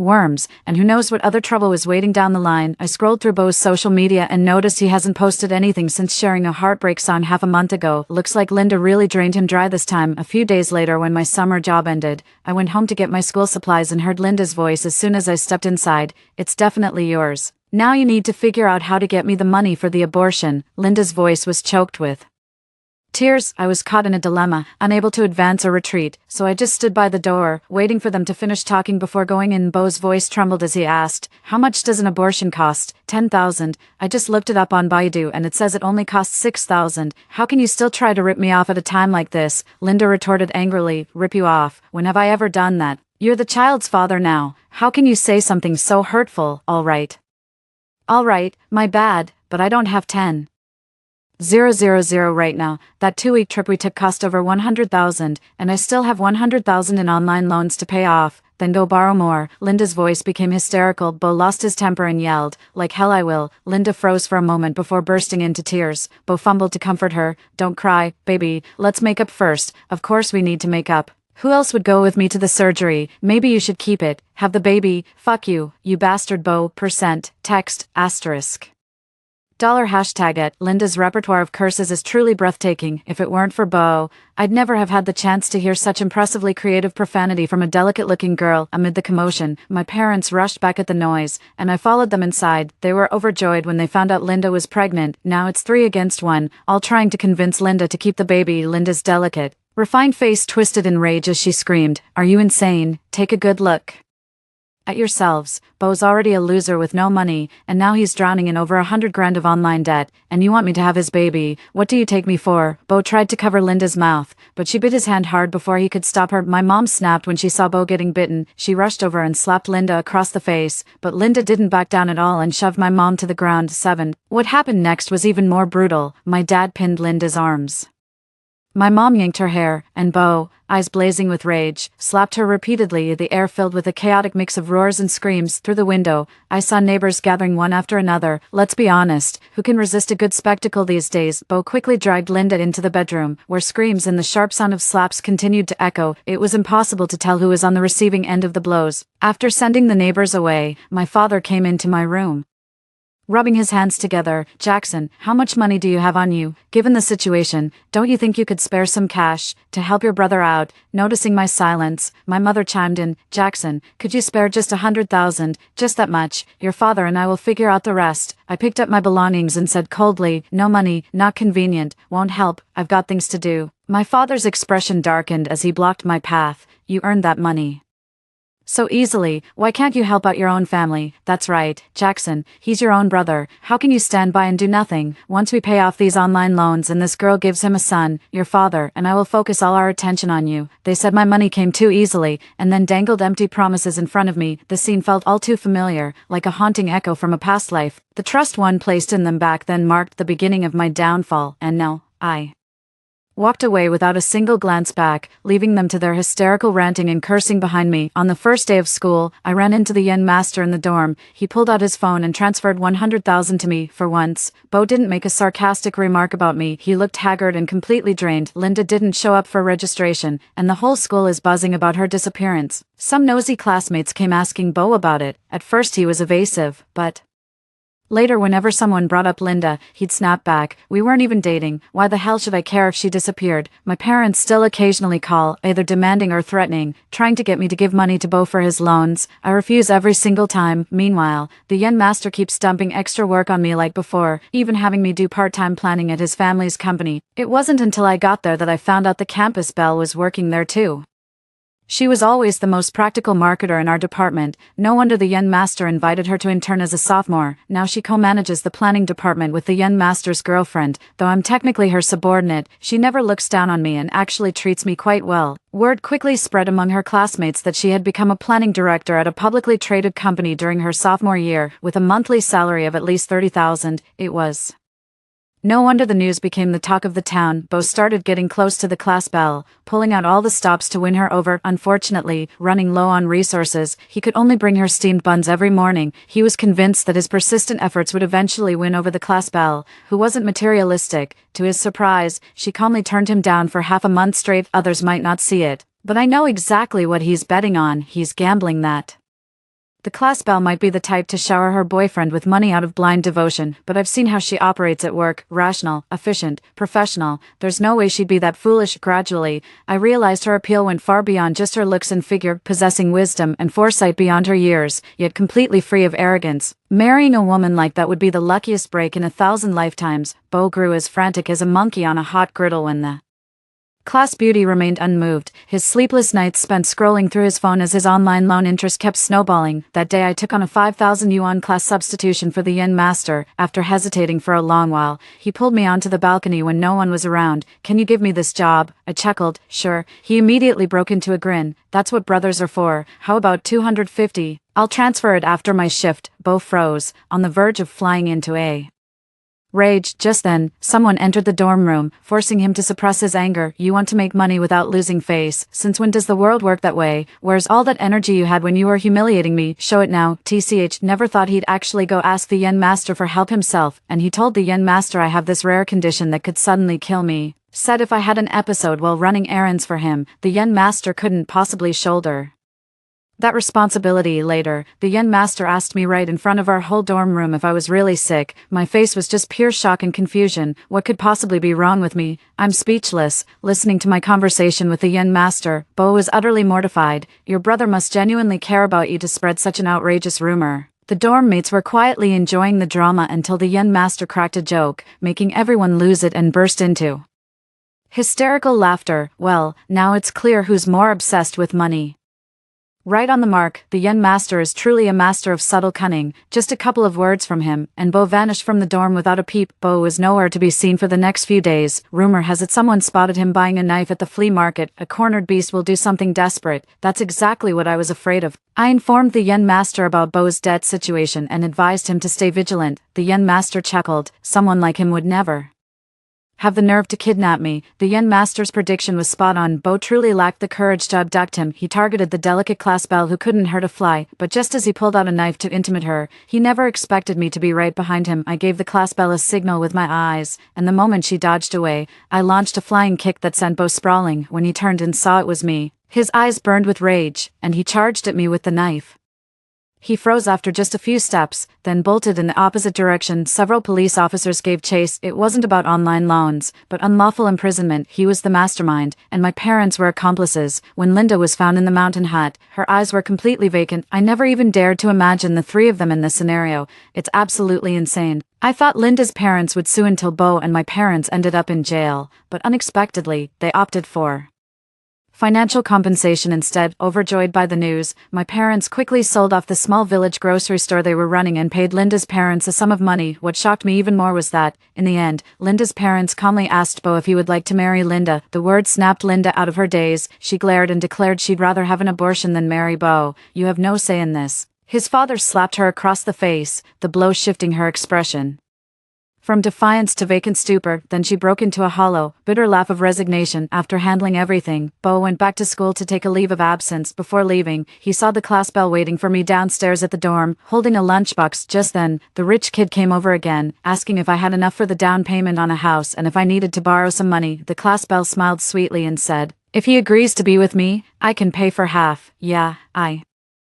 have no idea what kind of dumb luck I stumbled into. The class crush has had a thing for me for almost half a year. In her confession text, she said it's because I'm level-headed, driven, and not vain or competitive like everyone else. Bo stood there frozen, watching the whole scene unfold before finally leaving the school, God knows with what kind of feelings. My parents finally gave up on asking me for money and barely called me over the next year. It wasn't until my senior year that Dad suggested I come home when I had time to see my nephew. When I brought the class beauty home, my parents were so thrilled they could barely speak clearly upon seeing her. She was beautiful, poised, gentle, and exceptionally refined. It was a stark contrast to Linda, who was chasing a bare-bottomed little boy around the yard trying to spank him. Bo watched us without saying a word. I turned to look at the boy. The setting sun illuminated his youthful cheeks, and in that instant, his face perfectly overlapped with another face from my memory, the man who called Linda a slut at the hospital entrance. Just then, a neighbor with a few screws loose passed by, pointing at the child. He chuckled. Doesn't look like him, not one bit. Doesn't look like Beau at all. Go on, get out of here. It wasn't until Dad came out and chased him away that I realized the neighbors had been gossiping about this for quite some time. Everyone says the child doesn't look anything like Beau, before the class beauty.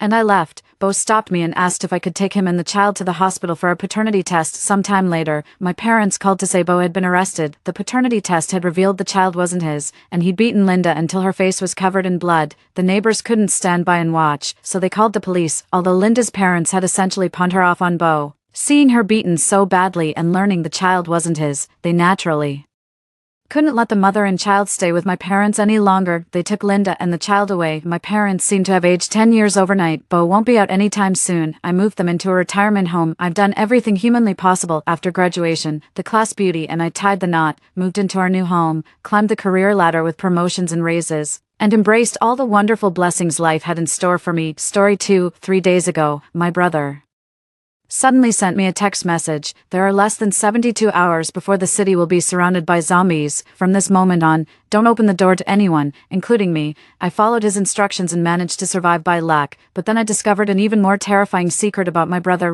The first time I felt fear was 3 days ago. It all started when I received a threatening message from an unknown number. I will come to your house and kill you. I wanted to call my brother and tell him about it, but his phone was always busy. At the same time, I received the messages from him. My brother is a bit of a science geek, and his whereabouts are very mysterious. He often says some incredible things, and I've long been used to it. I decided to go to the police station and report it. When I reached the first floor, out of the corner of my eye, I caught a glimpse of two figures overlapping behind the side door, and there were intermittent moans of a woman coming from their pieces of clothing were constantly being thrown out. I felt embarrassed and wanted to look away, but in the next second, I suddenly heard the woman's movements stop. Instead, there was a sound like a wild beast gnawing on food in the empty corridor. This sound was particularly clear. I held my breath and walked cautiously towards that direction. Next, I saw a female corpse with her neck bitten off, fixed to the wall. On her body, there was an extremely terrifying monster. The woman's head rolled out with a gurgling sound and stopped right at my feet. Her bloodshot eyes were still wide open, looking at me. I quickly covered my mouth to keep myself from screaming. From the back, all the hair on the top of the monster's head had fallen off, replaced by large patches of bluish-purple stuff that looked like moss. Its back was arched high, and its bright red nails were inserted into the woman's body, just like a huge turtle lying on a rock. A foul smell mixed with the smell of blood rushed towards me, seeing that the monster was about to be full and turn around.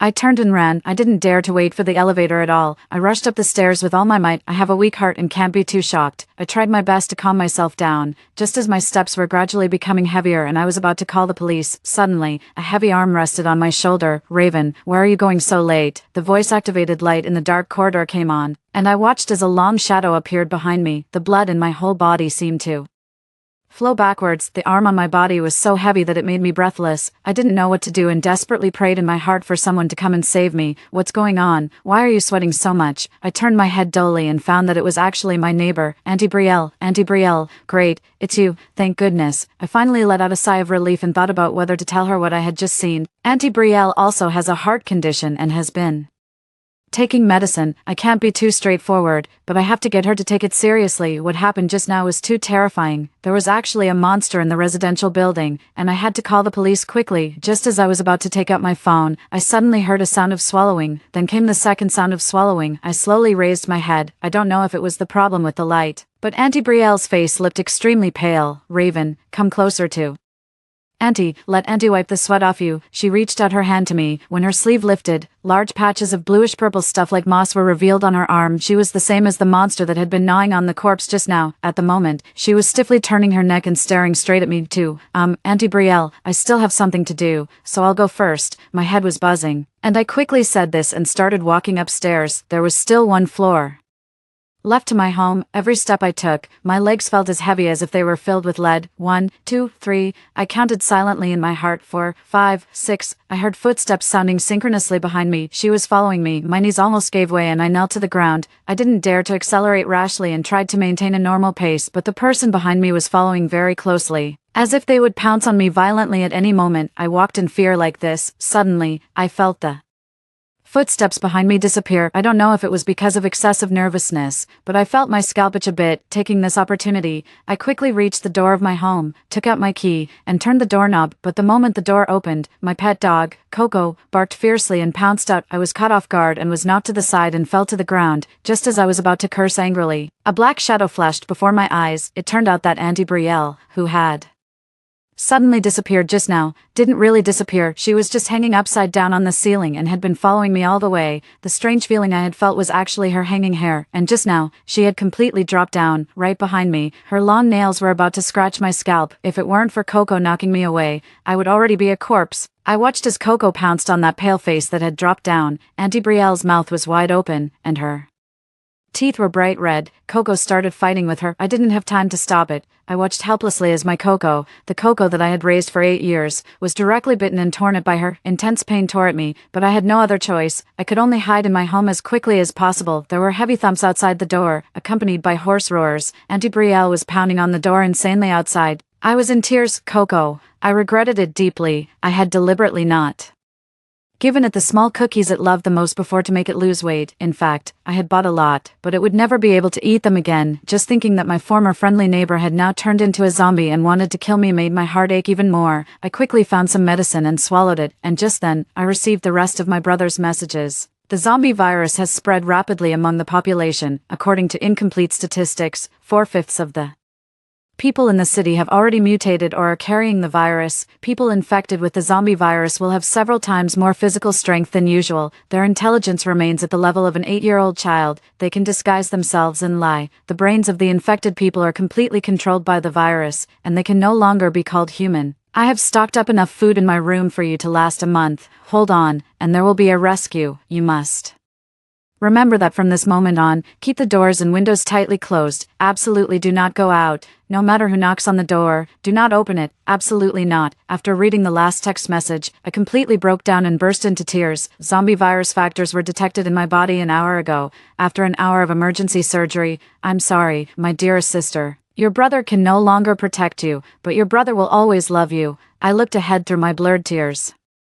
The city was brightly lit at night, looking prosperous, but ear-piercing screams were constantly ringing out on the city radio, along with the sound of alarms and the hubbub of voices. A girl was being led across the road by her mother, but suddenly, the woman seemed to lose all her senses and crazily lifted her daughter and started biting her. 3. I had thought that the person who sent the text message saying they would kill me was the zombie Auntie Brielle, but 3 days later, my brother, who was clearly dead, suddenly appeared outside the window. Raven, open the window and let your brother in. My brother's twisted face was pressed against the window, and his eyes were wide open, shining with uncontrollable excitement. Aren't you the one who misses your brother the most? Didn't you say you had a lot to talk to your brother about? Let your brother in, and we siblings can have a good chat. No, you're not. I stumbled back 2 steps. Don't come any closer. What do you mean, not? His voice suddenly became sharp. Open the window for your brother quickly. Do you want to watch me die outside? Hurry up, you ungrateful thing. Open the window quickly. I could only shake my head desperately at him, but suddenly, his gaze fell behind me. Sister, what's that shadow in your bedroom? For, it's true, there's a figure sneaking behind your bedroom door. He's been peeking at you just now. My brother outside the window had his eyes wide open. Open the window quickly, sister. Your brother will go in and teach that bad guy a lesson for you. The once handsome face of my brother now showed the excited expression of a child. His skin was deathly pale, and there were faint black-purple blood vessels showing through it. I looked at this face with a hurt expression. God knows how much I wanted to let him in and hug him tightly, but my reason told me that my brother was already dead. The one outside the window was no longer him. Stop wasting your efforts. Lying to me is useless. I heartlessly found a large cloth and covered the window.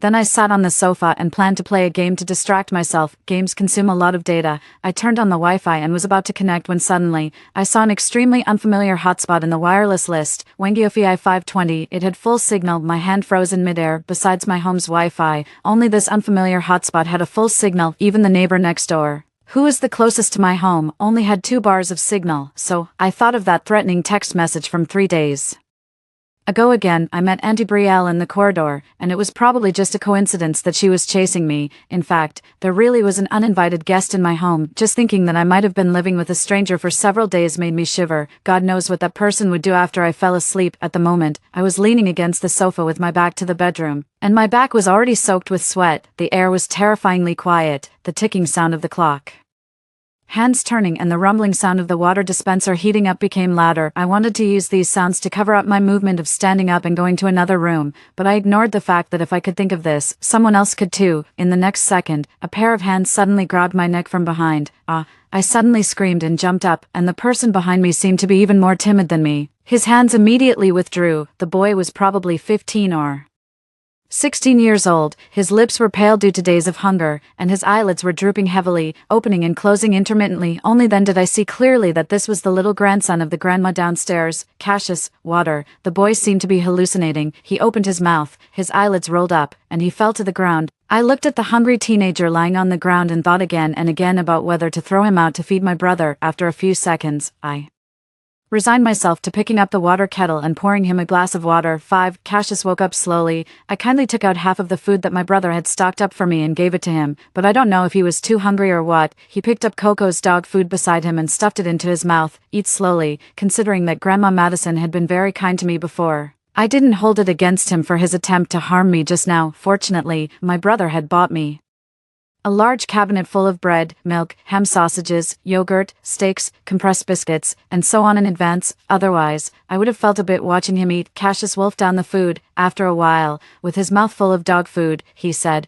"I'm sorry, sister, I was really starving. Just now, when I heard the sound of the water heater, I instinctively walked out. Then I mistook you for a steamed bun and wanted to take a bite. I'm really too hungry." When I smelled the aroma of meat in your house, I climbed in through the ventilation duct. I swallowed my anger with good grace. "It's okay, then what about your grandma? Do you want to take some food back for her?" "My grandma." Cassius stopped chewing. A confused look appeared in his eyes. After a while, he said sadly, "My grandma is missing. Just the day before yesterday, we had eaten all the food at home. She said she was going to the street to buy some vegetables. Later, I was so hungry that I couldn't stand it and fell asleep. When I woke up, it was already midnight, but my grandma still hadn't come back." Cassius earnestly took my hand. "Sister, I'm scared. You've seen the current situation. I really don't dare to go home alone, but I'm afraid that if my grandma comes home and doesn't see me, she'll go crazy. I beg you to accompany me home and take a look." Unable to resist the boy's repeated pleas, I agreed. Before going out, I secretly put a Swiss Army knife that my brother had brought home before into my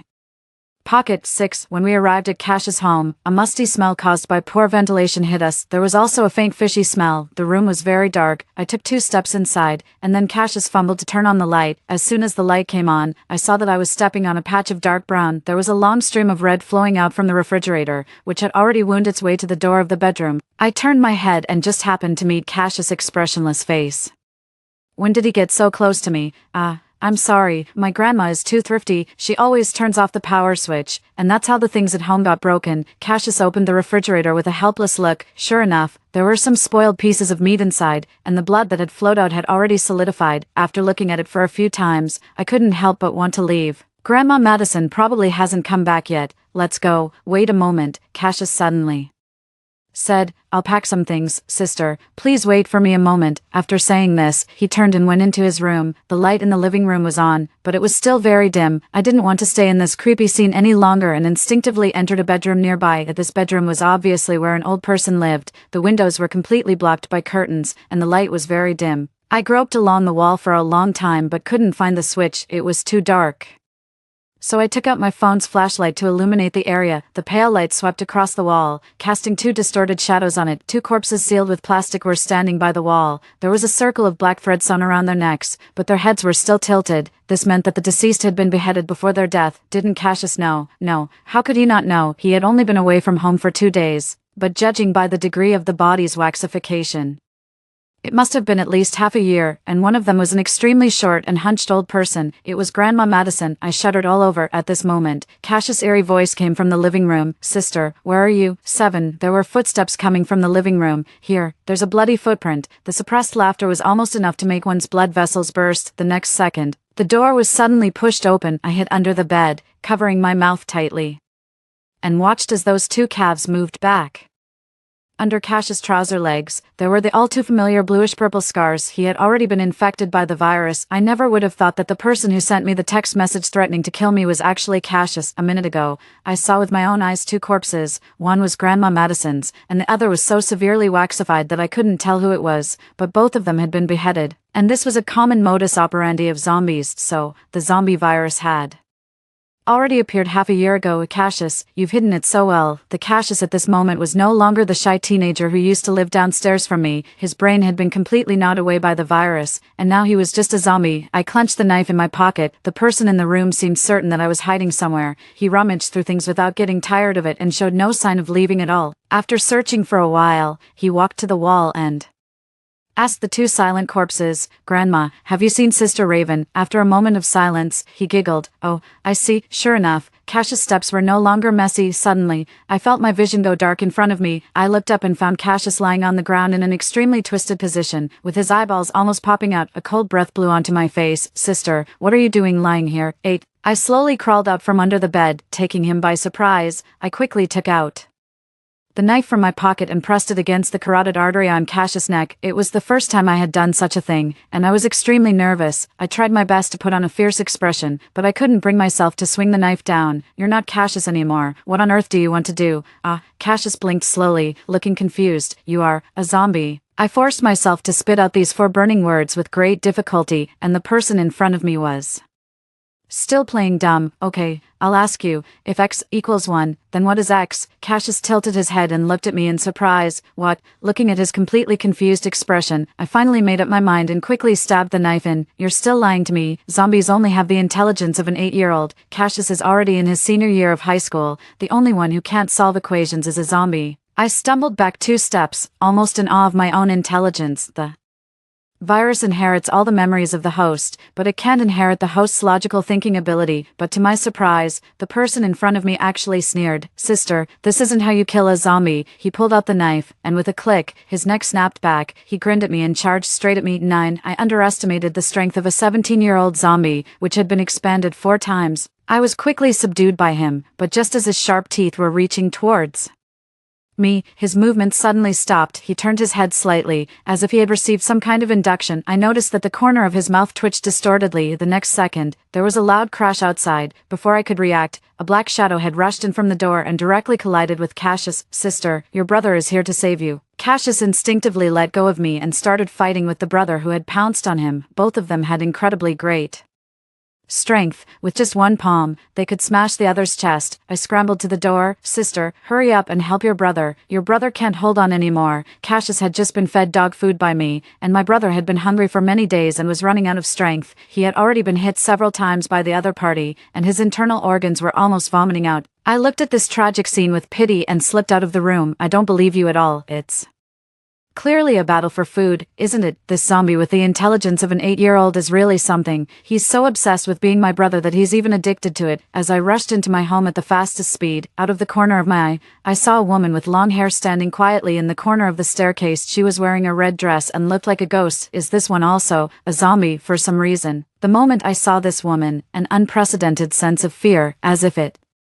came from the abyss, surrounded me. 10. I locked the doors and windows again, as well as the ventilation duct. I believe my brother's words. As long as I hold on, the capital will definitely succeed in rescuing us. 11. At 1 o'clock in the morning, my brother's face appeared outside again, but this time, the muscles on his face were even stiffer. His voice had also changed. "Sister, open the window." 12. I didn't move because, from my perspective, my brother was fixed outside the window, under his armpits. There were 2 bloody hands supporting him. I suddenly realized that, in fact, zombies could also be killed, as long as their bodies were eaten by another zombie. 13. In one corner of the glass, the figure of a woman with black hair and a red dress slowly emerged. I rubbed my eyes and finally confirmed that I wasn't seeing things, but if I could see her through the glass, it meant that the person was in my home at this moment. A cold sweat suddenly ran down my spine. "I will come to your house and kill you. Come to my house." At this moment, I finally truly understood the meaning of these words. The person who sent the text message wasn't Cassius, because that person definitely wanted me to die in my own home. At this moment, the woman was standing motionless at the door of my brother's room. Her entire face was covered by her black hair, and the red of her clothes was clearly terrifying. All of a sudden, various horror movies I had watched before flashed through my mind. I seemed to be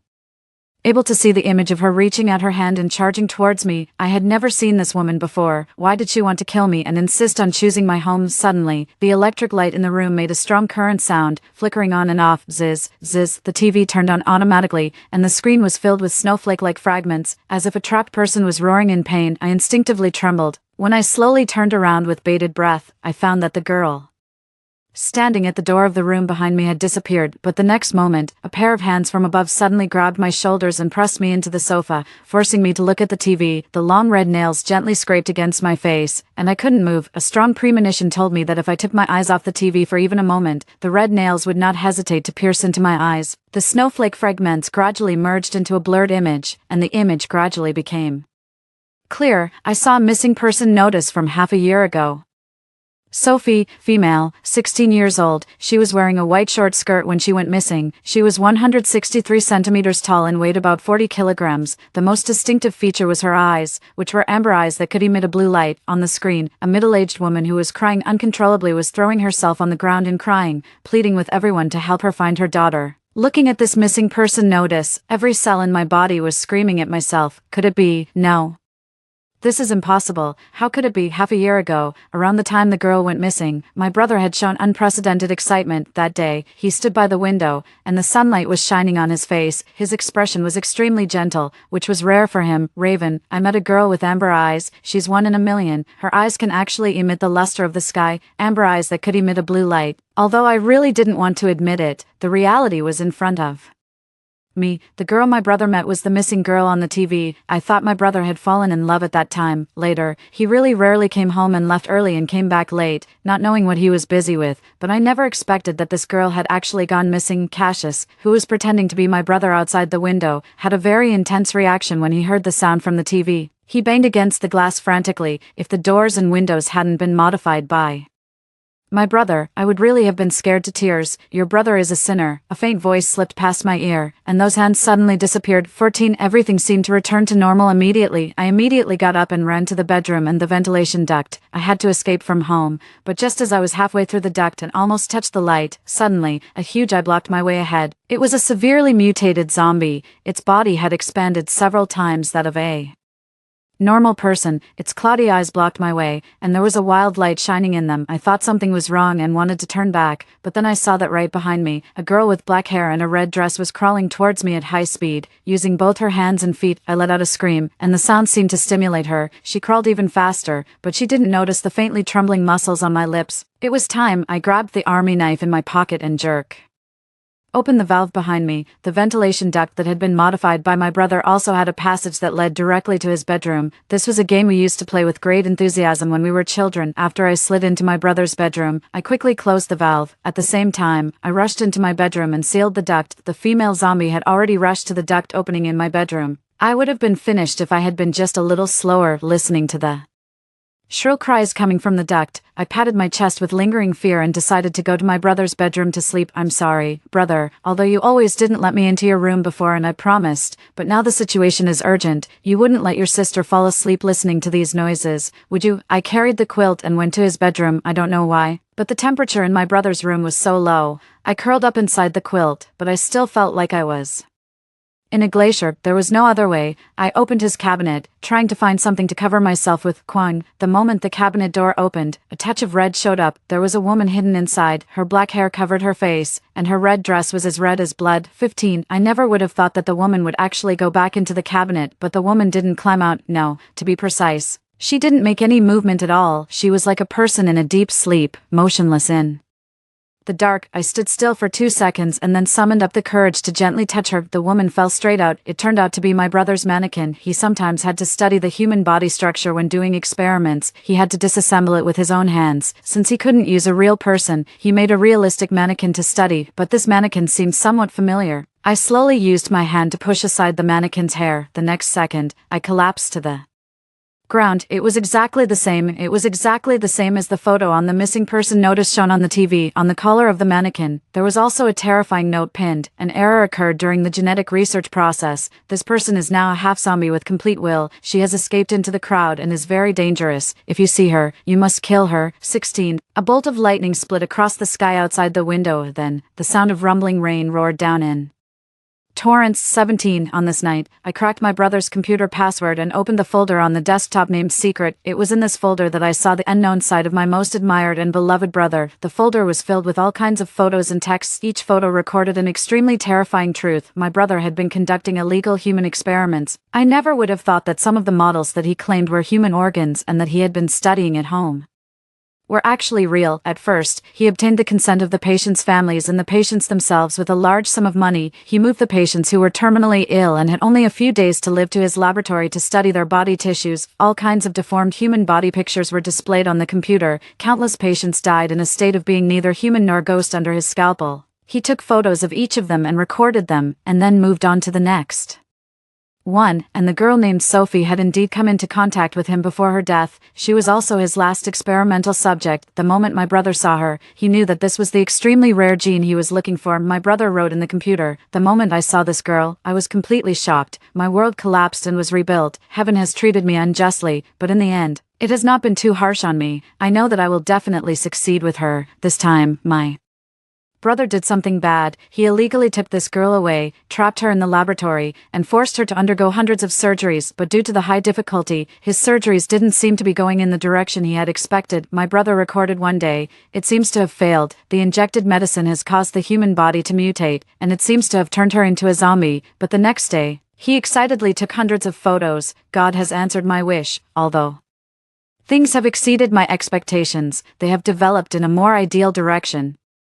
As long as I can control the degree of zombification and make her a half-zombie, then she will have an extremely strong physique. To a certain extent, she can reach the limit of human lifespan." Later, it seemed that something happened halfway through, and the equipment malfunctioned. The girl faked her death and escaped. Everything recorded in the folder came to an end at this point. I don't know how to express how I feel now. I can only desperately pray that this girl is safe and sound. My brother has committed too many sins, and this girl will definitely be okay. I closed the computer, breathing heavily, and my heart was aching. What broke me down the most was the cause of my brother's death. The reason he was infected with the zombie virus was that he had gone completely crazy in the end and injected the medicine into his own body. He was ruthless to others, and even more ruthless to himself. He injected hundreds of times the normal amount of the virus into his body, which greatly shortened his lifespan. He died in extreme pain. Before he died, he even tremblingly opened the computer and recorded his last feelings before death. "My whole body feels like being crawled over by 10,000 ants. It's more painful than death, but I can barely endure it." My tears welled up and streamed down. He was crazy, truly crazy. In the past, my brother had always been my role model, my belief,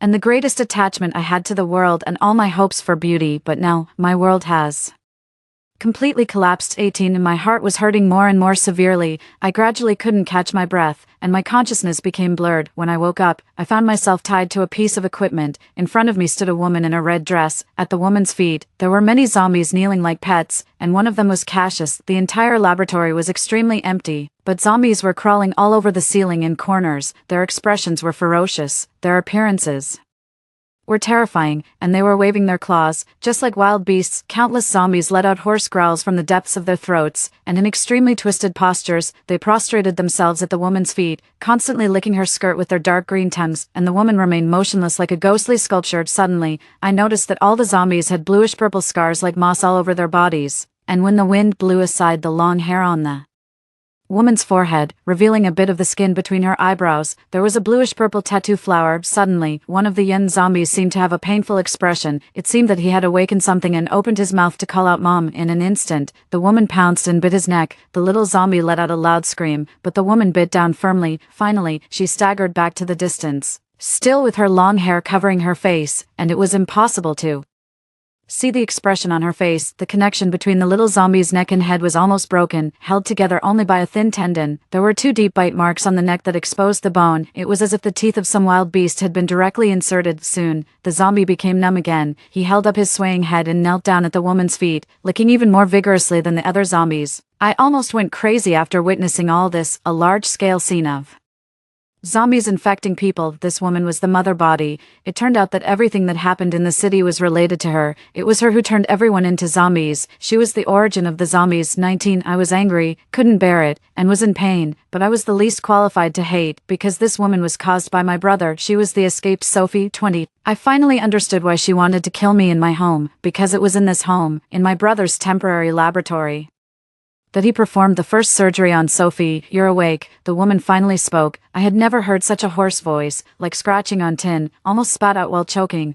As soon as I opened my mouth, hundreds of zombies suddenly surrounded me. The foul-smelling liquid dripped from their mouths and landed on me. I was almost suffocating and shouted sorry until the woman's hand moved slightly, and those zombies slowly got off me. "Is it terrifying?" she asked in a low voice. I Didn't know how to answer. You can't stand it just like this. Do you know that once, there was a girl who was defiled by an extremely disgusting man in the bushes? She was still conscious, but she was completely unable to cry for help and could only watch helplessly as the people passing by left one by one. That's because too much medicine was injected into her body, and she had no strength left after she escaped. Of course, I knew who this girl was. After a moment of silence, I murmured, "I'm sorry, it's all my brother's fault. I apologize to you on his behalf." These words were very pale, but that was all I could say. My brother had indeed committed unforgivable sins. As his sister, it was only right for me to pay for his actions by being killed. I closed my eyes and waited for death to come, but the expected death didn't arrive. Instead, a sinister voice rang in my ears. On his behalf,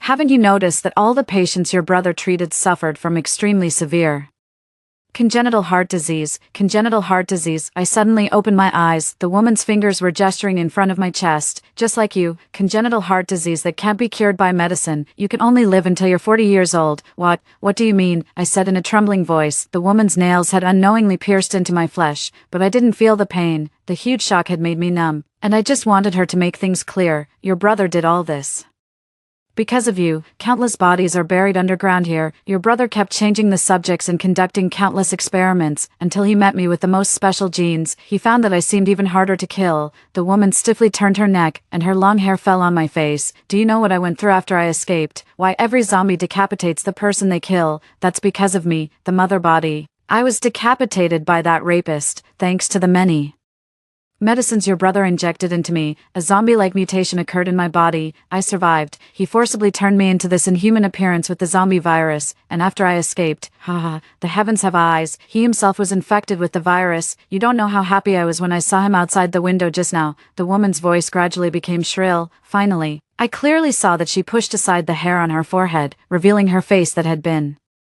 completely disfigured due to the mutation, deformed facial features, terrifying scars, and bulging eyes. There was no trace of the beautiful appearance of the girl I saw in the missing person notice. On that day half a year ago, I came to find Cassius and met your brother on the way. That was the beginning of my nightmare. He destroyed everything about me and made me bite and kill the person I loved the most in Cassius' grandma when the medicine took effect. I sealed their bodies with tape and stood them against the wall, just to remind me that I must never forget to take revenge. I wonder if you felt the same way as I did at that time. The same fear. I took a sharp breath. Cassius clearly didn't die. The woman looked at me and her fingers moved slightly. The Cassius mixed in the group of zombies was instantly lifted up by a thread. Then I noticed that there was a red thread tied around his neck, and as the woman's fingers lowered, Cassius crashed to the ground, and all his limbs scattered into pieces. It turned out to be a fake. The waxified and shriveled body of the young boy in front of the wall was completely unrecognizable. I had never imagined that the other body I saw in Grandma Madison's house was actually Cassius. It turned out that it had been her in my home all along. She had gone to great lengths to torture me until now and played tricks on me. It would be more straightforward for her to just kill me. I've been observing you for 3 days. You were very happy, and your brother was really good to you. She stroked my face affectionately and slowly climbed on top of me, pressed tightly against such a terrifying face. I trembled and said, "Kill me, if you have the guts. Kill me, come on, kill me. I will kill you, but not in such a straightforward way to let you be free from suffering." The woman sneered and stuck out her tongue to slowly lick my face. "I want to turn you into a monster like me. I want you to stay conscious and watch how you live on in this inhuman and ghostly state. This is the greatest revenge on your brother, isn't it?"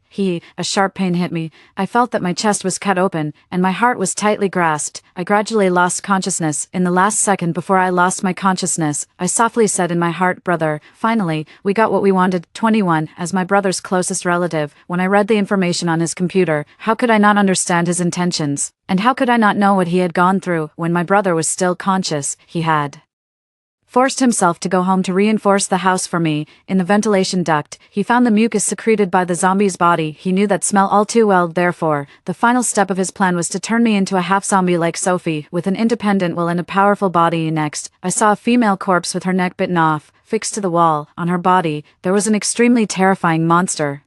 I just need to eat Coco's dog food. My heart can regenerate after it's completely destroyed by her, and I can finally break through the curse of a lifespan of only 40 years. When the rescue team finds me, the existing medical level can completely remove the toxins in my body. The only thing I need to endure is the pain when the medicine takes effect as recorded in my brother's computer. It feels like being scratched by 100 ants, more painful than death, but for me, it's already a gain. 22. The biggest secret of my brother is known only to me. He committed Suicide out of guilt, he injected the zombie virus into his own body with his own hands. Before he died, he conducted the final test for me with his life. Story 2. When I received my mother's call, I was standing punished under the scorching sun by the instructor. Run, run, came my mother's frantic screams through the phone. In 2 hours, one of your instructors will turn into a zombie, and the whole school will be overrun. At first, I didn't believe it. It sounded too far-fetched, but my mother's trembling voice made me panic. Later, I learned that everything my mom said was true. She had fallen into a bizarre cycle of rebirth. She was reborn 2 hours before the zombie outbreak. After hanging up the phone, she transferred 100,000 yuan to me,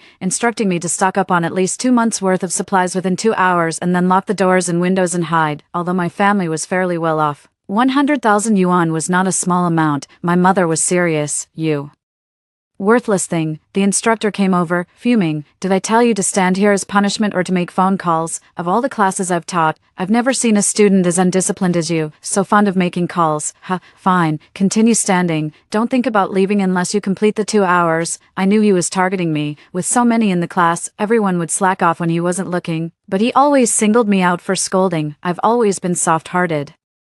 I've been like this since I was little. My mom even took me to a psychologist to make me tougher, only to confirm that I had a people-pleasing personality. I always subconsciously tried to please others, neglecting myself. Whenever I was wronged, I would just endure it silently, but I didn't understand why. The more I behaved this way, the more I was targeted. The last time I was targeted was because someone in the neighboring class made a fool of themselves, and everyone laughed, including me.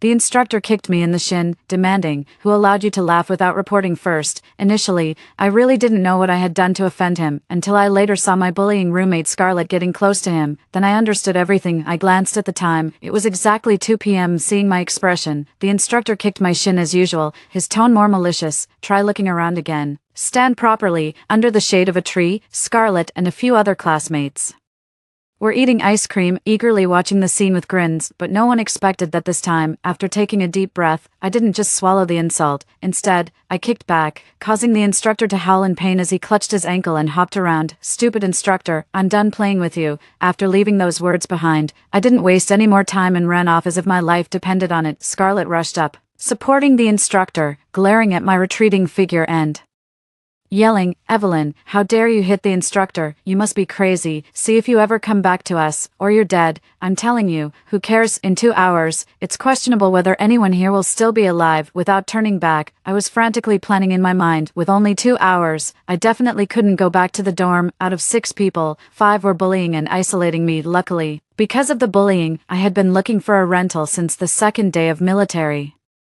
training and had just found a suitable apartment not far from the university yesterday.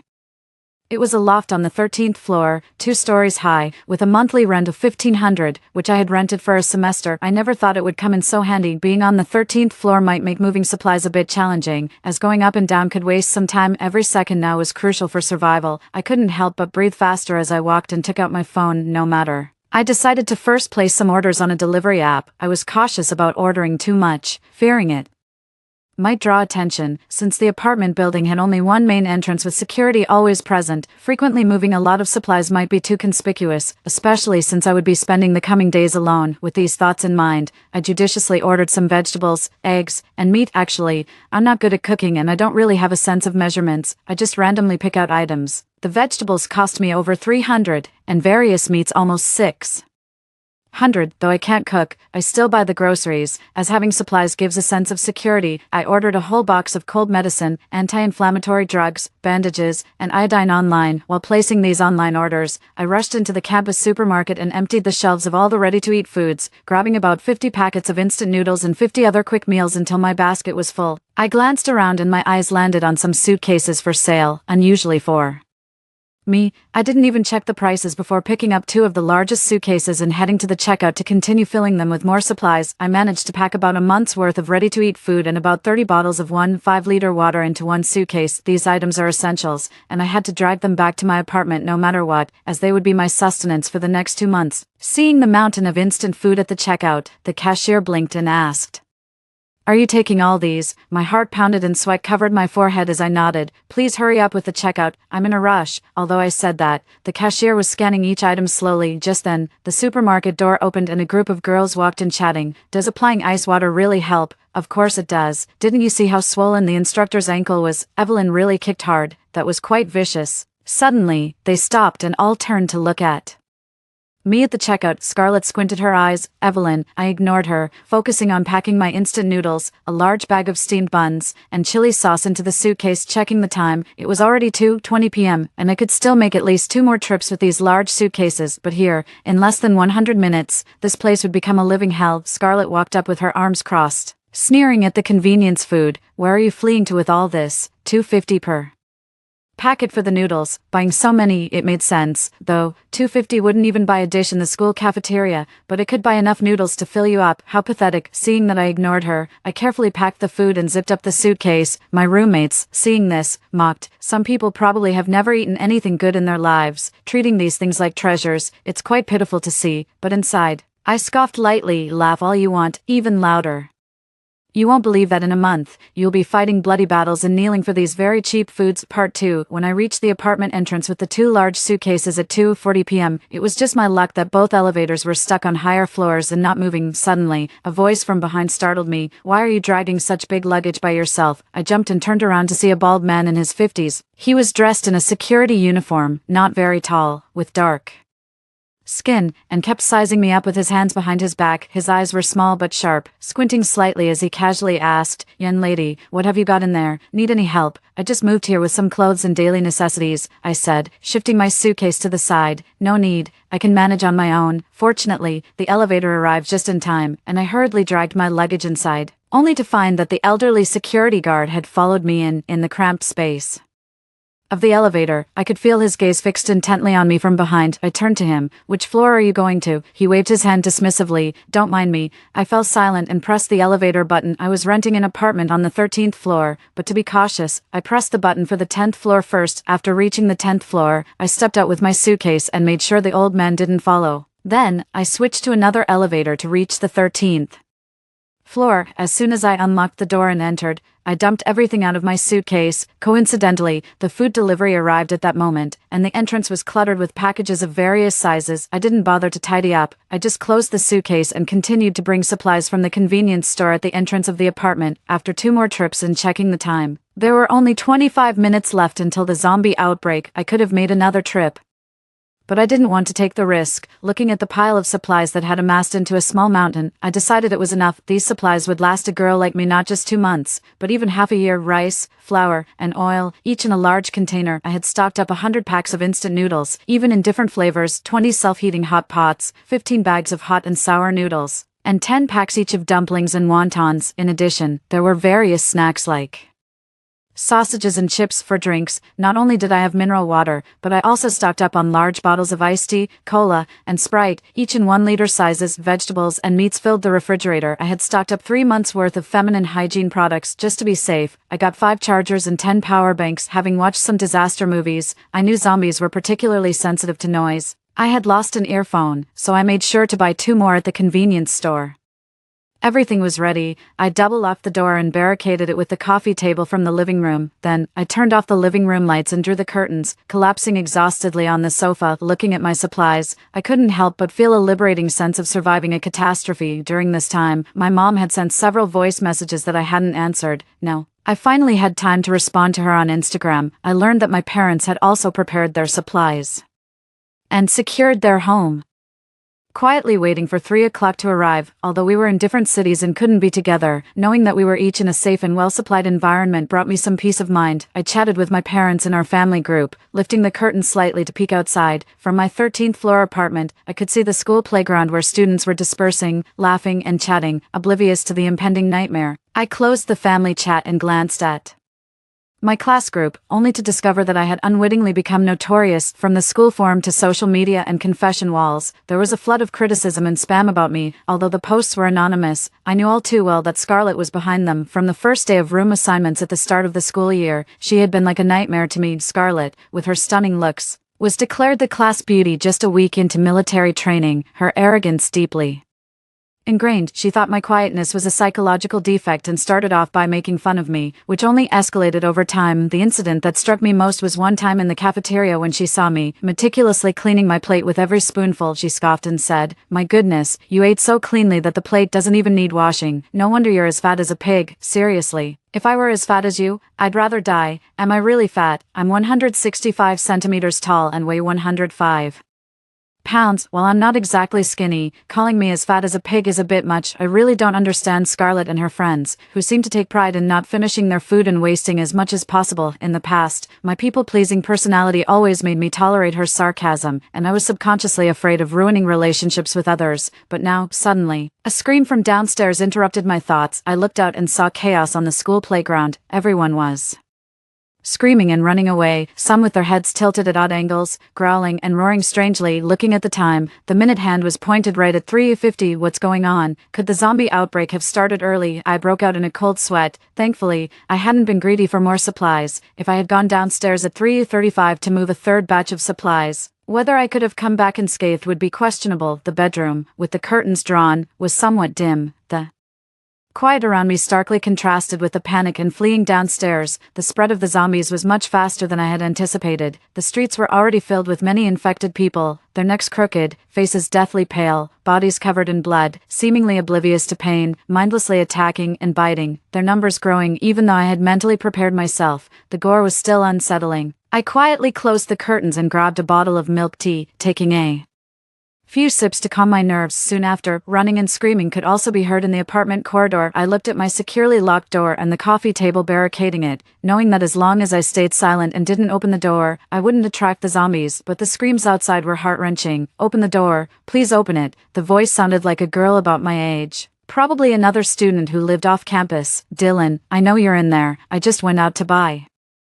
some things. The zombies hadn't caught up when I came up. Please, just crack the door open and let me in. I'm begging you. Didn't you say you loved me? Didn't you promise just yesterday that we would get married after graduation? Please open the door, please." The girl's cries of despair sounded especially bleak in these chaotic times. I sighed, sensing that this was a couple. The girl had gone out to buy something, and the guy had locked the door after discovering the zombie outbreak. I felt a pang of sympathy. My inherently soft nature and my people-pleasing personality made me hesitate about whether to open a door of life for this girl. Just as she said, the zombies hadn't spread to this floor yet. If I wanted to, opening the door in front of me would be her lifeline. Just then, my phone screen lit up, and I saw a message from my mom. "Do not open the door." I was shocked. Had my mom been watching through the camera? Otherwise, how would she know I was hesitating to open the door for that helpless girl outside? My mom knew I had always been kind-hearted and easily bullied, but you must know, human hearts are far more terrifying than you think, and in times of chaos, there is no room for kindness. You think that girl outside is pitiful, right? You believe in empathy, but you don't know that in the end, to save herself, that girl might push you into a horde of zombies. My daughter, that's how you could end up dying. Reading this, my forehead was covered in a dense sweat, and I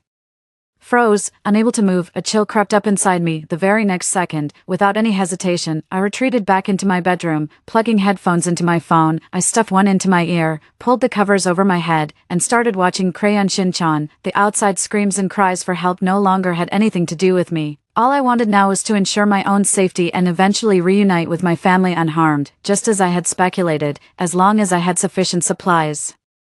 Kept the curtains tightly closed, and made no noise, the zombies would not discover me, much less find me here. I spent the first day safe and sound, regularly sharing updates and emotions with my parents in our family chat, encouraging each other with the goal of eventually reuniting safely. My phone also began to push some news designed to calm the public. The nation will not abandon any of its people who are fleeing. Please trust in our country, light will surely come, though I didn't know when. Receiving such news made my heart settle somewhat. The fourth day of the zombie outbreak, the streets were a gray haze, roamed by a horde of the walking dead. Not a single living person was in sight, and the whole city had fallen into a deathly silence. Many people had run out of supplies. Numerous drones randomly dropped food from the sky, each landing attracting countless zombies who roared and bared their teeth. But who would dare to actually go out and pick up supplies? Some, unable to withstand hunger, crept out stealthily to gather food from the streets, only to be carelessly overwhelmed by hundreds of zombies, ending up not just infected, but nearly annihilated. I feared that in a few days the internet would cut out, even electricity might fail, so I charged up 10 power banks and downloaded some movies, just in case I really had to face the hardship of passing time without the internet. A week into the zombie outbreak, my supplies were still plentiful, providing me the Greatest sense of security in the afternoon. I received a message in a group chat. Opening it, it was surprisingly from my dorm group. Someone had tagged me asking, "Are you still there, Scarlett? Where are you hiding? Haven't seen you back at the dorm. Do you still have food?" I briefly scanned the message, then tossed my phone aside, not planning on replying. About 40 minutes later, the phone screen lit up again with several more tags from the same person. "Scarlett, Scarlett." Pretending not to see. Speak up, Scarlett, I know. "You have food. I saw you at the school supermarket right before the outbreak. You were stocking up 2 whole suitcases of food. Scarlett, don't play dead. Sharing some food with us won't kill you, will it? Evelyn, it's not good to be so selfish. Do you know how many days it's been since we last had anything to eat?" Yes, I knew. It was impossible for the dorm to have much in the way of supplies. I guess Scarlett and the others were probably eating leftover food from a few days ago, or some snacks they usually bought. No, after 7 days, with 5 people in the dorm, they had likely run out. Ironically, I had planned to travel to the Great Northwest with my parents on October 1st, so I had purchased a drone early, intending to capture the beautiful landscapes from above. The drone had arrived less than a week ago, and I hadn't even unpacked it yet. It was just sitting on the coffee table. If I wanted, I could easily attach some lightweight food to the drone and, taking advantage of the cover of darkness and the zombies' impaired vision, send some food to Scarlett and the others. If I were still the person I used to be, I would have done everything possible to help them. But now, after just a few days of apocalypse, having witnessed the coldness of human nature, I suddenly saw things differently. I used to think I was just a naive and gullible person, the epitome of a saintly martyr. Scarlett took advantage of my soft nature and bullied me for so long. If she came to me now,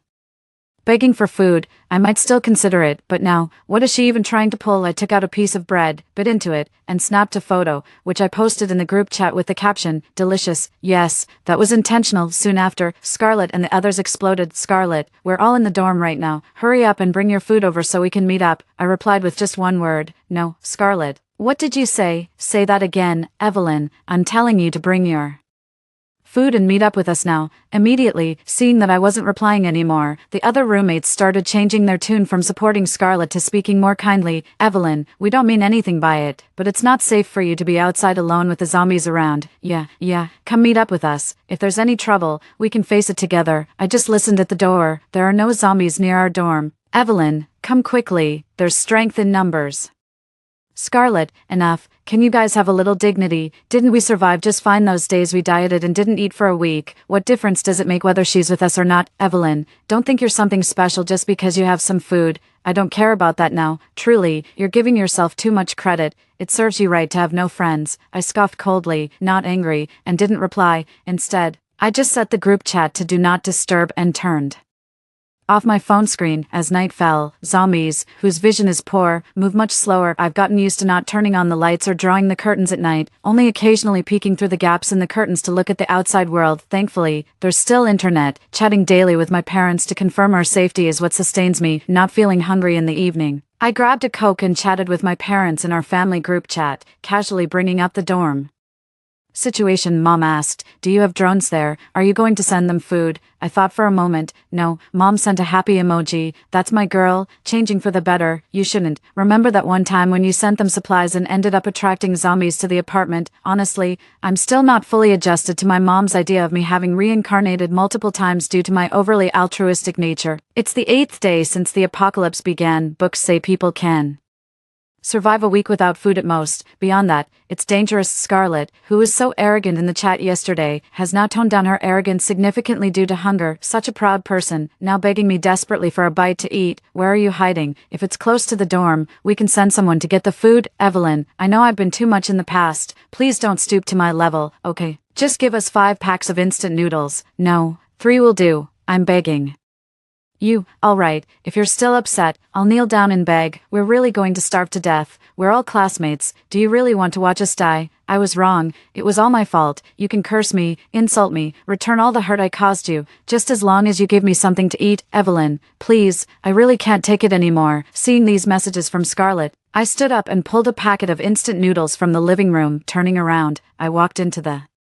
kitchen to boil some water for the noodles. While waiting for the water to boil, I decisively left the dormitory group chat without any hesitation. Day 9 of the zombie outbreak, my worst fear finally came true. The internet went down, and there was a complete loss of water and power. Although losing water and power was manageable, since I had stored enough drinking water and filled every bucket with tap water For electricity, I didn't have time to buy solar panels. I could only prepare as many fully charged power banks as possible, but the real problem was the loss of internet connection. I couldn't receive any news from the outside world nor chat daily with my parents to keep their spirits up. The fear of being disconnected from the world suddenly felt more terrifying than the zombies outside. But what could I do? I had to keep my spirits up. My mom said that the zombie situation would be under control in 2 months. And it had been nearly 10 days already. I had downloaded plenty of videos to keep myself entertained, but with only 10 power banks, I allowed myself just 2 hours of phone time each day. Mostly, I would just watch pre-downloaded episodes of Crayon Shin-chan or read novels. The rest of the time, I drifted around the house like a ghost with nothing to do. On one of these aimless days, I noticed an old calligraphy book I had used to prop up a table leg. I pulled it out and seriously practiced writing a couple of pages. Day 12 of the outbreak. I wished I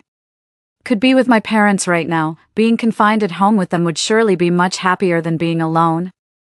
Staying alive and reuniting with my parents became my sole focus. These past few days without internet and power, I was nearly going insane. If not for the still moving hands on my watch, I would have lost all sense of time. The biggest activity now was, by nightfall, to peek through the curtains to see outside. It had been nearly 2 weeks since the outbreak began. People's initial fear of zombies had gradually turned into daring ventures out in small groups to scavenge for supplies. Some agile individuals could even manage a few zombies, then quickly escape. Like now, I saw a man in his 30s, tall and sturdy, with a bandage on his arm, hiding behind an SUV, cautiously surveying the zombies ahead. Terrifyingly, a zombie was quietly standing by a pillar right behind him, only about 10 meters away. I covered my mouth, internally screaming, "Turn around, look, there's a zombie right behind you, run." Finally, in the quiet of the night, a scream of terror came from downstairs, from behind the curtains of my 13th floor window. I watched the man desperately fighting the zombie, feeling somewhat dazed. The thrill was similar to the first time I watched a zombie movie, but now, the feelings were entirely different. It was like the stories from the movies had leapt into reality, and it was far more intense and terrifying. Who would risk going out unless absolutely necessary because of hunger? I sighed and quietly closed the curtains. Day 16 of the outbreak. Today, the weather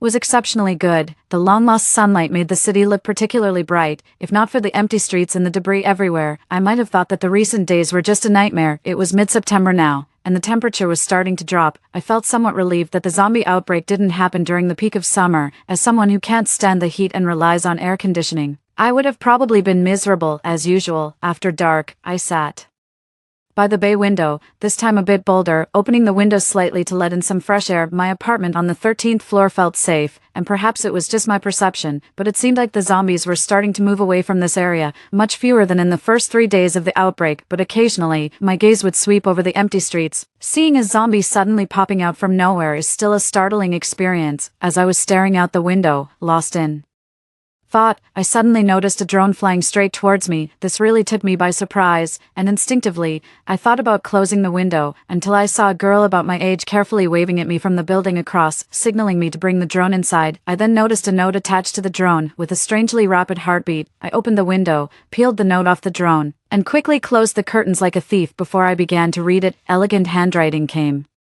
into view. "Hello, I'm your neighbor from across, living on the 15th floor. You live alone, right? Without the internet, I'm about to go crazy." At first, I thought it was my imagination seeing the curtains move in the 13th floor apartment across at night, but to find there's actually someone there made me so happy. "Can we be friends? My name is Abigail. What's yours?" This is my first time communicating with someone in this way, in such a context, through writing, but I must admit, I'm both excited and happy. After all, this is my first contact with someone other than myself since the internet went down. Immediately, I rushed to my desk, tore off a piece of paper, and quickly wrote back to the girl, "My name is Evelyn, and I'm a freshman." Over the following days, Abigail and I kept exchanging notes. Gradually, what started as a few lines turned into full-page conversations. We talked about everything from celebrity gossip to academic topics, and even got to know each other's romantic histories quite well. I told her I've been perennially single, a forever alone type, and Abigail responded, "Then it's meant to be that we become best buddies." As single folks seem to attract each other. Through these days of communicating by notes, I learned Abigail is also a freshman and, to my surprise, she's also majoring in photography.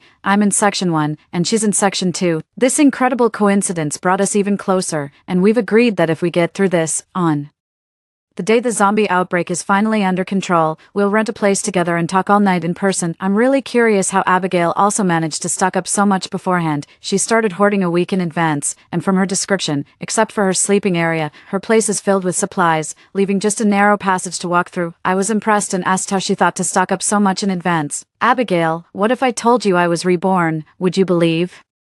Me reading this line from Abigail, no exaggeration, gave me goosebumps, feeling how mysterious fate can be. Abigail then asked, "Do you have enough supplies? If you're running low on food, let me know, and I'll send some over with the drone." Evelyn, we will definitely make it until we see the light of day again, and then we'll be best friends. Best friends, it's truly a beautiful word. This is probably the first time since the apocalypse began that I've felt warmth from someone other than my parents.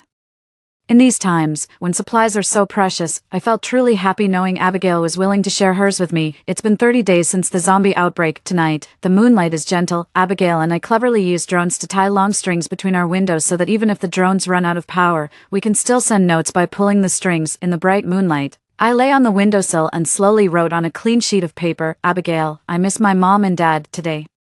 Like any other day, I woke up feeling a bit dizzy. It's already October. I shivered from the cold. A sense of dread washed over me, prompting me to go downstairs to the living room where I dug out a thermometer to check my temperature. It read 39.9 degrees Celsius. I rarely ever had such a high fever, and to have one during these chaotic times was particularly alarming. Fortunately, I had some fever-reducing medicine prepared in advance and quickly took a dose. With no appetite for food, I drank some water and then moved to the windowsill. Exchanging notes with Abigail had become a daily routine. I wrote her a note saying I was feeling unwell and might need extra sleep before heading back upstairs to my bedroom. I put on more clothes, even my winter down jacket, and crawled under a thick blanket to get some more rest. When I woke up again, it was already dark. I was drenched in sweat and felt no better, rather more weakened. I fumbled for the thermometer and checked again. Now it was nearly 40 degrees. Terrified, I increased the dosage of my medicine. The fever waxed and waned for nearly 3 days before finally showing signs of improvement. Today, the fever had subsided, but I was still left with a stuffy nose and a sore throat. After taking my medicine, I finally felt well enough to approach the windowsill. Lifting a corner of the curtain, I saw a pile of notes stacked up at the door, almost forming a small mountain. I quickly opened the window to bring the notes inside and discovered they were all from Abigail, expressing her concern. Looking up, I saw Abigail at her windowsill. She immediately passed me a note she had just written. "Are you feeling better? I've been by this window for 3 days. You finally showed up. I almost thought the zombies had gotten you." I was astonished to learn that Abigail had been there all this time for me. Feeling both guilty and touched, I quickly wrote back, "My fever has gone down, and I'm feeling much better now. Sorry to have worried you these past few days. It's good you're okay. Bye." "The way, did you hear what they were announcing on the loudspeakers?" I replied, confused. "What loudspeaker?" Perhaps due to my weakened state, I had been completely out of the loop. Abigail explained, "A few days ago, the school's loudspeaker announced that survivors could head to a base near the high-speed train station. If they pass the checks at the entrance confirming they are not infected, they can enter. The base is said to be safe and even provides daily meals and internet access. Do you want to go?" The high-speed train station, that's nearly half an hour's drive from here. We had no transport, and with enough supplies, it seemed wiser to stay put in our own home. As long as we didn't venture out, we wouldn't attract zombies. After sharing my thoughts with Abigail, she agreed, and we both decided to stay where we were. Clearly, other survivors were getting restless. Normally, people might stock up on supplies, but it had been almost 30 days, rather than passively waiting to die. They seemed ready to take a chance. I had seen many trying to escape by car under the cover of darkness. Some were lucky enough to get away smoothly, while others were spotted by zombies before they could even get in the car and returned on the spot. Day 60 of the zombie outbreak. It had been over a month since I last contacted my parents. I wondered how they were doing. This fear of the unknown always seemed to magnify at night. Why, if it's been 2 months already? Initially, my mother told me that the zombie situation would be under control after 2 months, but now, I see no such possibility of improvement. Could it be that the storyline of this life has changed? It's not impossible, especially since the zombie outbreak started 10 minutes earlier this time around. Where does the end truly lie? Day 90 of the zombie outbreak. 3 months have flown by. I still have plenty of supplies, having consumed only about half. However, I had only stockpiled 3 months' worth of sanitary pads for women. Fortunately, Abigail generously sent me several large bags using a drone. I sent back several bags of Haidaleo tomato beef vermicelli to Abigail. She mentioned that she had casually picked this flavor and didn't expect it to be so delicious. Now that she has finished them, she craves more. Coincidentally, I also love this flavor. I had 3 boxes left at home and gave her 2, keeping one for myself. It's hard to imagine that Abigail and I could become such close friends. In these apocalyptic times, syncing up everything from unspoken understandings to tastes and fundamental beliefs. Day 100 of the zombie outbreak. The weather has turned chilly, and it's already mid-November. Almost a semester has passed, and it's hard to believe that our survival from the apocalypse started during our school's military training. Time has been tough but has unexpectedly flown by. The evenings have grown increasingly silent around here, making me wonder how many others, besides Abigail and me, have survived in these buildings. The streets are desolate, with autumn winds swirling fallen leaves, and even zombies have become a rare sight. Day 120 of the zombie outbreak. Today, I made a significant discovery. I saw some men in camouflage uniforms, some even in tanks and armored vehicles, eliminating many wandering zombies downstairs. Maybe it's because I was so moved, but seeing them reminded me of a saying online: there will always be someone who will carry the burden for you. For some reason, seeing those in camouflage infused me with strength, and I started to believe more than ever that the day we see the light again is drawing nearer. Day 150 of the zombie outbreak. The new year is fast approaching, and this is no illusion. There truly are fewer zombies now, but the day of complete eradication has not yet arrived. Police officers, now seemingly unafraid of zombies, patrol the streets, holsters at their waists. Abigail had prepared a radio before the apocalypse.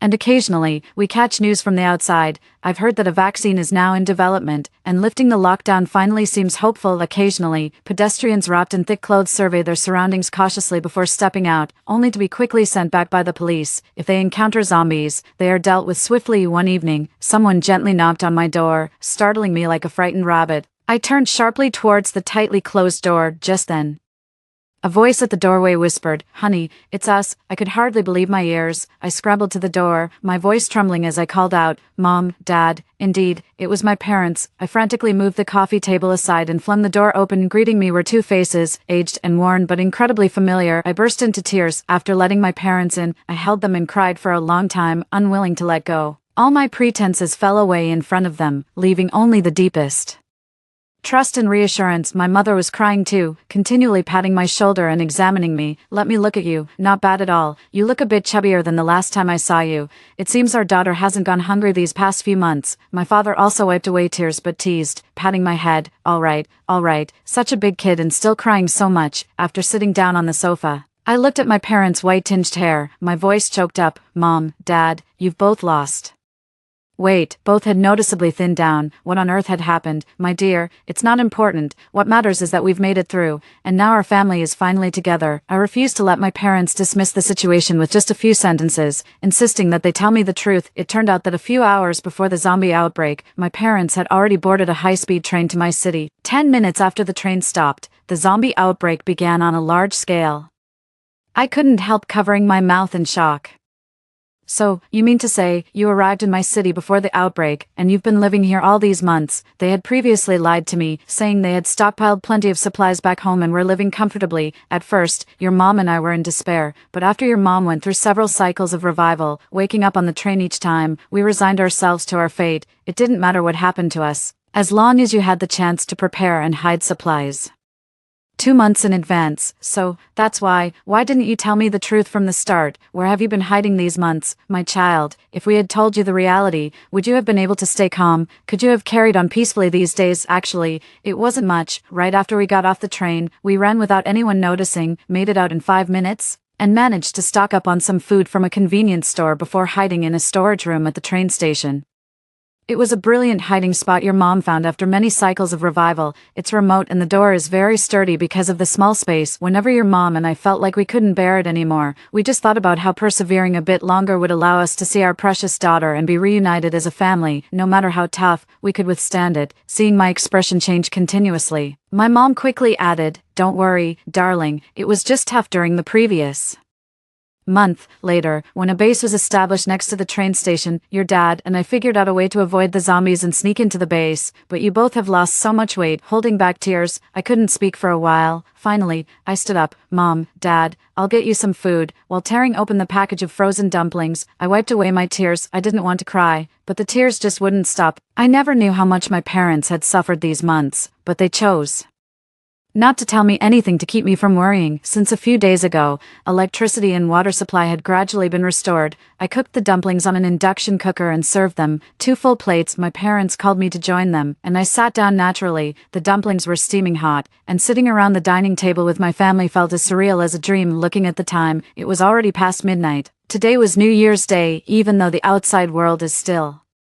harsh. I felt this was the happiest New Year I've ever had. Day 150 since the zombie outbreak. These days, I've gotten used to staying in this small 30-something square meter place with my parents. They sleep in the upstairs master bedroom, and I sleep on the living room sofa. At first, my dad didn't agree, insisting that I sleep upstairs with my mom, but after I firmly refused, he reluctantly agreed. The days spent reunited as a family made even the apocalyptic times bearable. We still seldom go outside, although the zombies seem to be under control, until the day the country declares it's all clear. There's always the risk of infection. I still exchange notes with Abigail every day. She was very envious when she learned that my parents risked their lives to come find me. I don't know why, but I've never heard her mention her own parents, and I didn't ask. Today marks the 170th day since the outbreak of zombies. Spring has now begun. The basic water and electricity networks have been fully restored, and aside from the closures and quarantines, everything seems just like it was before that day. As I was helping my mom prepare food and my dad was watering a nearly dead cactus, cheers suddenly erupted outside. What happened? My mom and I looked at each other and almost simultaneously pulled out our cell phones. As expected, a flurry of headlines had already been pushed to our phones. The zombies have been completely eradicated. We've endured and triumphed. Cheers and sounds of people running in the hallways reached us, and I just collapsed onto the ground. This nightmare had finally ended. Another school year begins. Who would have thought that the last time I was at school I was a freshman in military training, and now I've returned as a senior. I bumped into a few classmates, but they seemed to be whispering about me. I heard that Scarlett died of starvation, somehow. The rumor that I didn't help her has spread, but now, I don't care what they think of me, nor do I care if they isolate me. After such a long time living through the apocalypse, my personality has completely transformed. Just then, someone tapped me on the shoulder, and a cheerful voice came from behind. Hello there, my comrade in adversity. We finally meet. This time, let's talk face to face all night long.